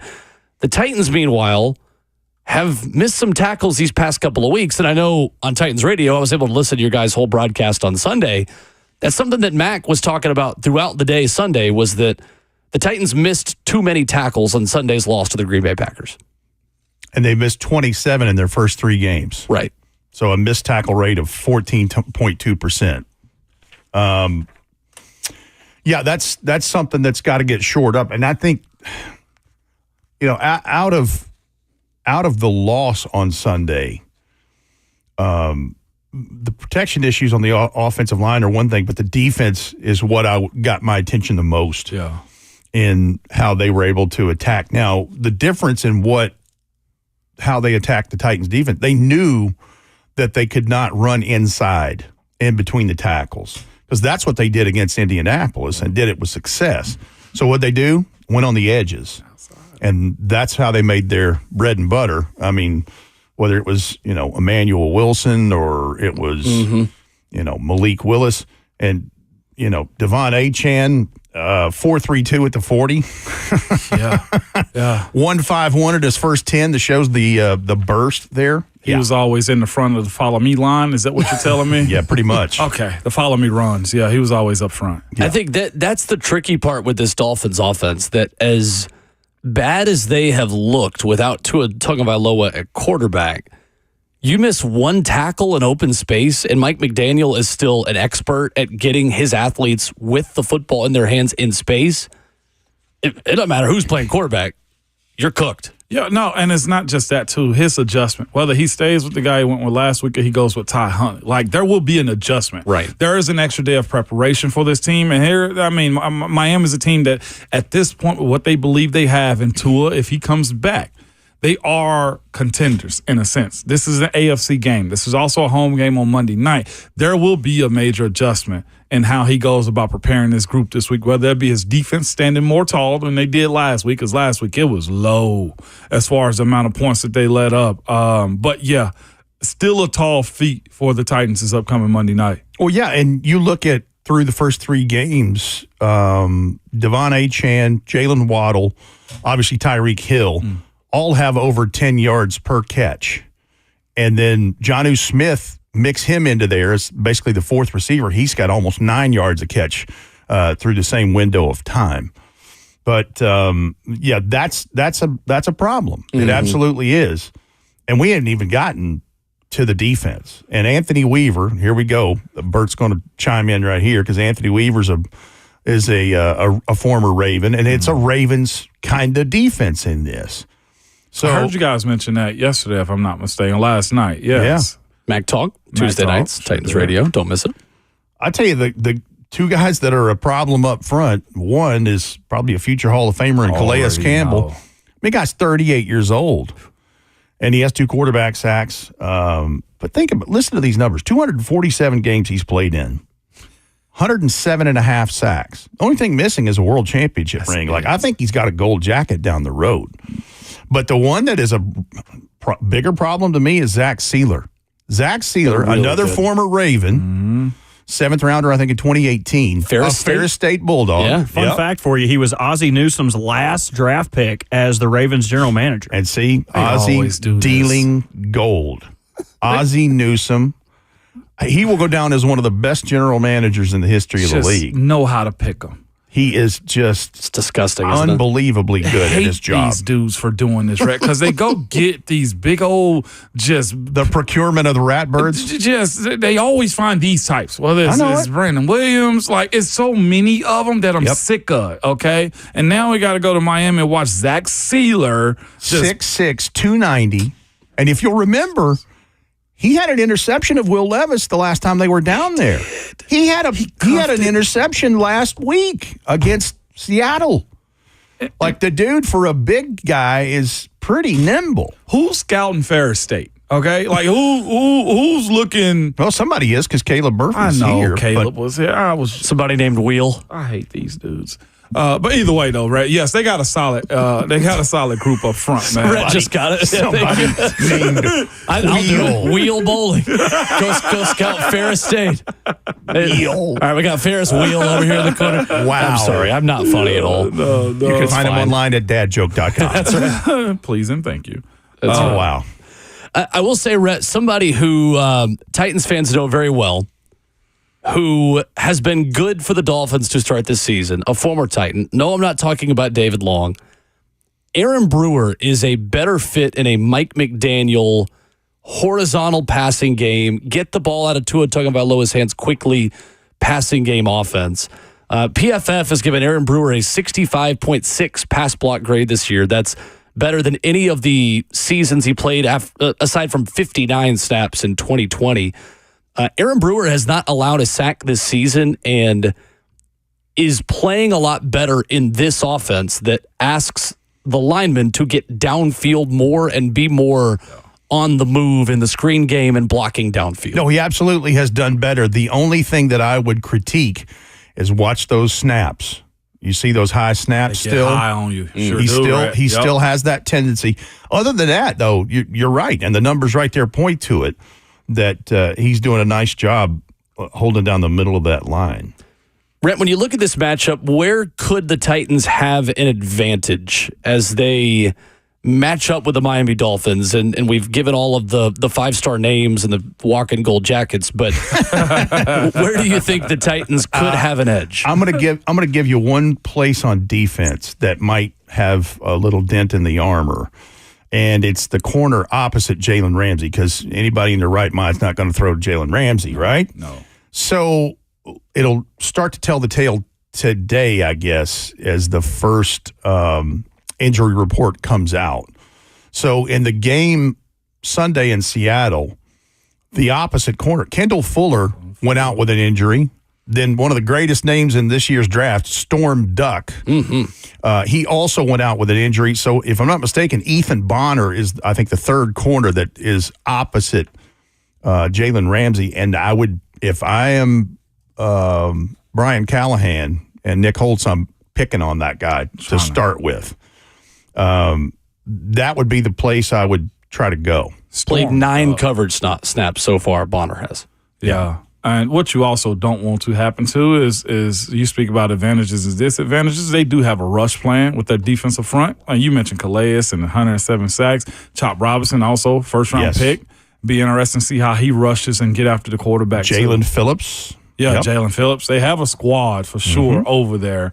And Agba also is another one of those guys. So that's what I wanted to kind of go with you, Rhett. Self-check time. What would you rather see, I guess, this weekend as it pertains to Jalen Duncan, or if it's NPF again, man? Because that's been the main topic of conversation coming out of Sunday for the most part, other than the loss. This is a big-time moment. Like, there can be a lot of redeeming moments for them as people, players, and just as a team as it pertains to how they play if they go with those two guys. All right, so let's look at some more NFL Pro extrapolated stats here. So the Titans' offensive line has allowed Will Levis to be pressured on 47% of his dropbacks. That's the highest rate in the league. But the thing that is odd, and it shows you the disparity that they're having on third down, because I think they're 11 of 35 on third down through 3 games. For you. The run attack. So they average the 4th fewest yards before contact per carry. 0.4, but they also break designed runs, I should say, for 10-plus yards at the 7th highest rate at almost 15% of the time. Yeah. So I say all that to say maybe the run game is where you start to get this thing rolling. Yeah. And, of course, that remains to be seen with the health of Tajay Spears. And, of course, all these guys are far enough into this now, they're getting dents and dings. Mm-hmm. But I just wonder, can you do that? Now, I also saw a report where they worked out a bunch of running backs yesterday. So I'm wondering what's going on there. Because clearly, Will Levis is going to have to get rid of the ball pretty quickly. And there were opportunities in the second half of that game last week where he didn't have much of anything at all. But when the score got separated and you knew you were able to take care of them on third down, you could pin your ears back and go. Mm-hmm. Yeah, you got to pass. And that makes for a boring game, right? With running the ball, run the ball. And then I'll say this. So the first couple of weeks when that was the conversation, do we always have to run the ball on first down? The answer is yes. It just is, Rhett, because the running game lets you, catch a rhythm, especially if you get your blocks on the same page. You can get to the second level and get the running backs first and, second and 5. Then we're cooking with gas as far as, not being predictable as an offense. So the establishment of the run has to happen. Now, it also goes to your man beating your man. The offensive line does have to move bodies, too, and that's where the efficiency of running on first down isn't an issue if you getting 4 to 5 yards a carry. We'll see. I'm of the mindset I think this group will be fine. They're young, they're new, but I do question how they're gonna put a Band-Aid over the right tackle spot, considering how those two young men finished this last game. Well, you bring up a good point because we had a caller last night on Mac Talk that said, what is this team's identity? And I don't think they know yet. I think that's a developing picture. Yeah. And I go back to, and of course, people's going to say I'm an apologist and I'm making excuses, but it is true that 23 of the 53-man roster wasn't here last year. They haven't figured out how to win together yet. And as simple as it sounds and as hard as it is to do, playing 60 minutes of football as complimentary of 3 phases as you can do and getting a win, I think helps you a lot because then you can start to figure out what all that looks like. Yeah, no doubt. I thought that was the interesting part, too, Rhett, of Brian Callahan mentioning on his show Monday on Titans Radio that Jeff Hafley, the defensive coordinator for the Packers, was giving them looks that they had not seen on film. And we are still in the fact-finding part of the season. It's not an excuse. It's just the reality of it. And Brian Callahan essentially, in as many words, said, I got a little bit. And the former head coach of the Boston College Eagles comes in and runs a system that we only had 2 weeks of film on, and the pick six that Will Levis throws. You got a pre-snap look, and then something else happened on a short timing route once the play started. That's unfortunately, fans don't like to hear it. It is life in the NFL, and that is why they get paid a lot of money on the other side of things, too. Well, here's the other part of it, is it just not as it pertains to the Titans, but the entire league. We're still in that window because we haven't even gotten to the first quarter of the season, and you really can't say quarters now with 17 games. But you haven't seen enough film and shown enough things to, and guess what? They were in positions where they could implement some of those defensive things because of the way the score separated, and it's not always drawn up that way immediately. It's what looks you're getting, but we don't know who is what. You can't definitively say to any particular team outside of probably the Kansas City Chiefs that, hey, this team's a deep contender. You can't point to, Sam Darnold in Minnesota. That's a great story. Yeah. I don't know what that's going to look like down the road. We ain't ever seen him do this before. And there's so many He's of those never stories. had the ample opportunity with a good cast around. Yeah. There's so many of those stories happening right now. And Steve Palozzolo pointed it out with us in the last hour that you've got Bryce Young's being benched. You've got, obviously, an injured J.J. McCarthy in Minnesota allowing Sam Darnold to play. Jacoby Brissett starting over Drake May and doing some things. Baker Mayfield has a renaissance. I mean, maybe the days of game management quarterbacks who can dink and dunk and do so in a way that's intelligent against these two high safety looks to take away the explosive plays.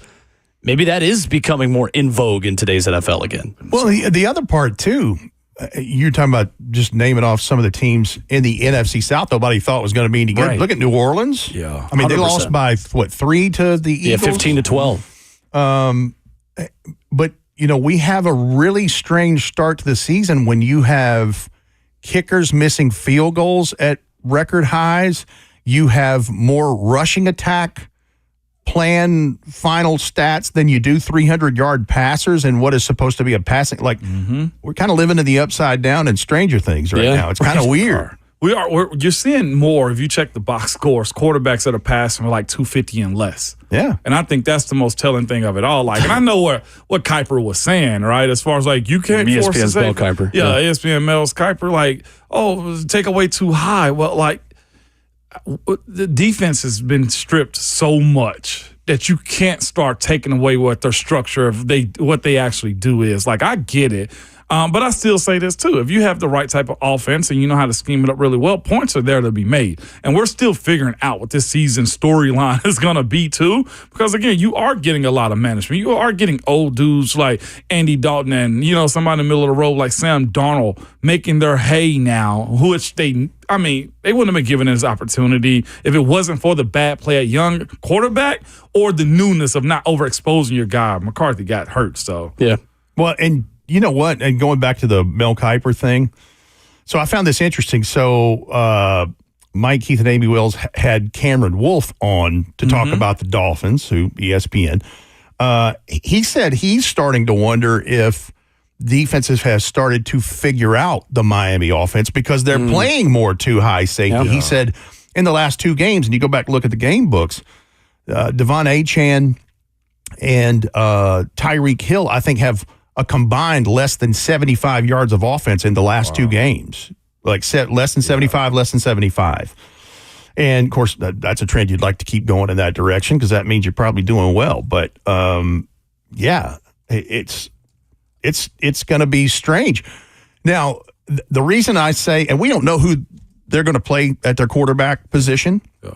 You heard Mike McDaniel saying it's going to be an interesting 48 hours that pertains to the sternum or rib cage or whatever it is that we're going to be watching of Skylar Thompson. Tyler Huntley is the one that can get them back to what they want to be in a semblance or a chance to shift gears more towards what they do. Mm-hmm. To your point about the defenses, we've always had a mindset as players, the league corrects itself. If it's pass heavy, and it's been for the last, how long has the league been pass heavy? For the last 6-7 years? If not more, how long Patrick been at it? You know what I'm saying? It's been heavy for a little while. Longer than that. Maybe a decade? About a decade ish. So yeah. It does go back because, again, the removal of what the running back meant. Now good teams, the Titans got 2 good ones. Look at what Miami has going down there with them. Think about the first wave of free agency this year. It was all running backs. We weren't talking about a D-line, man. Saquon, incredible for the Eagles right now. Seriously, Aaron Jones right now. And I think you bring up a good point because, Rhett, maybe I'm overreacting to a play in garbage time, but the close to 30-yard catch that Tyjae Spears makes on that final drive against the Green Bay Packers, and it wasn't the only catch he's had this year where he's shown some wiggle and made some guys miss an open space. I think when you talk about an offense that needs to help its tackles and help its line that is porous right now, being able to give Tyjae Spears a 2-yard swing pass or screen that he can turn into a 20-yard gain, it feels like maybe this is his moment to take on a more prominent role.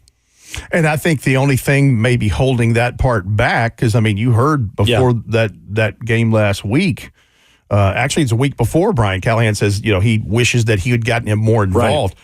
The only thing that's going to be prohibitive at all, I think, in that process is what the deal is with his ankle and how sore, dinged up his ankle is.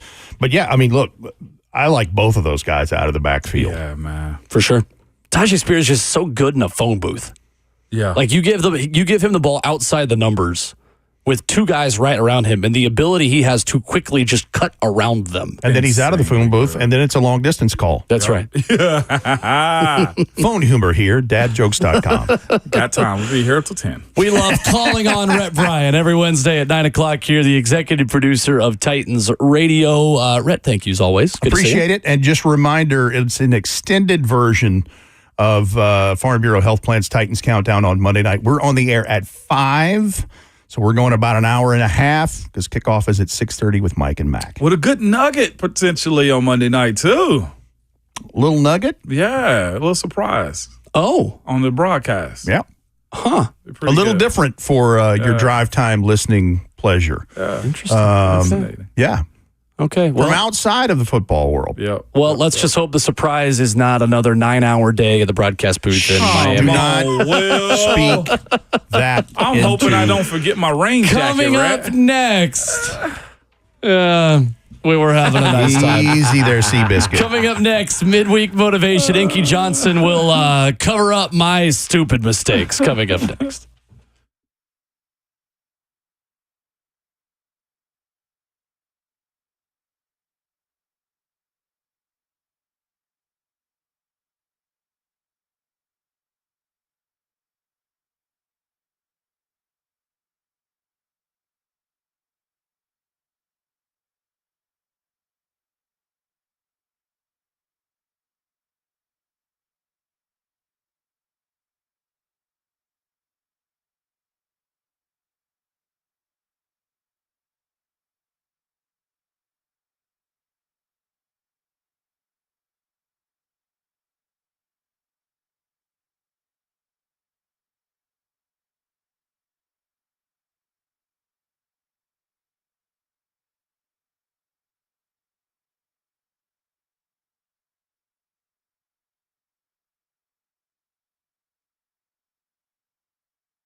Wrapping up the show this morning on RKW, Ramon, Kayla, and Will. Ramon Foster, Will Bowling. Appreciate Rhett, Bryan. Appreciate Steve Palozzolo and you for joining us as always. You can hit up the 104.5 The Zone YouTube channel for our breakdown earlier this morning. It was at 7:20, also available wherever you download podcasts. Ramon gave a great breakdown on what has been wrong with Peter Skoronski so far this season. And as always, I'll play devil's advocate and push back on you a little bit just to answer all of the questions that I know many of you listeners have for the second-year guy that's not had a great start to the season. But that is up wherever you download podcasts and on the Zone YouTube channel. Really, really good breakdown from Ramon this morning. Man, I appreciate it. He does know what he's talking about, I promise you. Just a little bit here and there. But Peter will be fine. It just takes time. Palozzolo said this. Similar things. It's like about year 3 and 4 is where you start to see that. I see the potential in Peter Skoronski on the tape. He looks rushed. He looked like he's still figuring out how to play guard. And going from tackle to guard is not easy. You got to be right-minded because, all right, it's one thing to get T-boned right at tackle, but it's one thing to have a head-on collision. And, like, that's just the difference. Like, you're going to absorb the T-bone just a little bit different. Like, that bulldozer right down the middle of you is so much mentally you got to adjust to, okay, is he bull rushing right now? Because it's quicker. Okay, is he going around the edge? Is he going inside quicker? Like, there's a ton to adjust to. This morning on The Athletic, have you seen the most recent NFL draft order projections? I have. What is it? Titans are number 1, according to The Athletic, on the team projected to have a 6-11 record, along with 3 other teams, the Giants, Browns, and Patriots. So the next question goes to Will, and it's too soon to be doing. It is too soon. Draft but stuff. Humor me for 2 minutes. Yeah, let me humor. So are we at a point to where we say get a quarterback? As of right now? At 1 overall. We want to say our answer at the same time? Because if you're 1 overall, then you got to go with the best option to save your franchise. 100% chance quarterback. Okay. As of today. Okay. That could change. It could. Levis could earn it back. It's going to take a lot, but with the quarterback class that you have, I would imagine it's either Carson Beck or Quinn Ewers, probably. Yeah.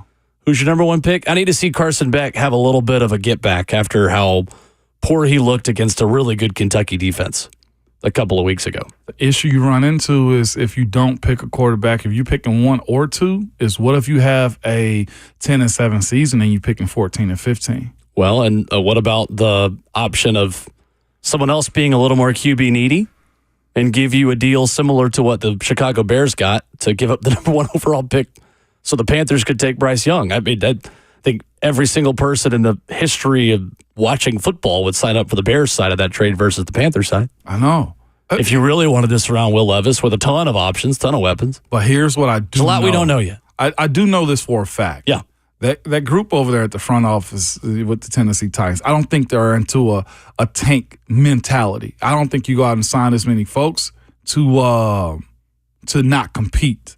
So the idea of like aggressively tanking is a hard pill to swallow. I mean, I think Chicago was somewhat in that boat. Yeah. But that's a hard 2 years. Right. It is.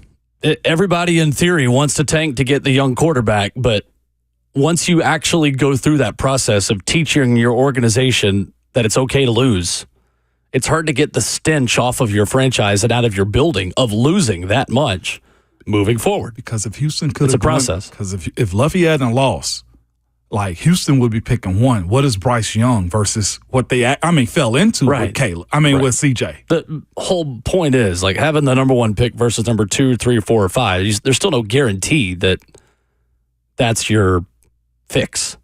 It often is, but it's not your guarantee. So I think tomorrow, conversation we should get into.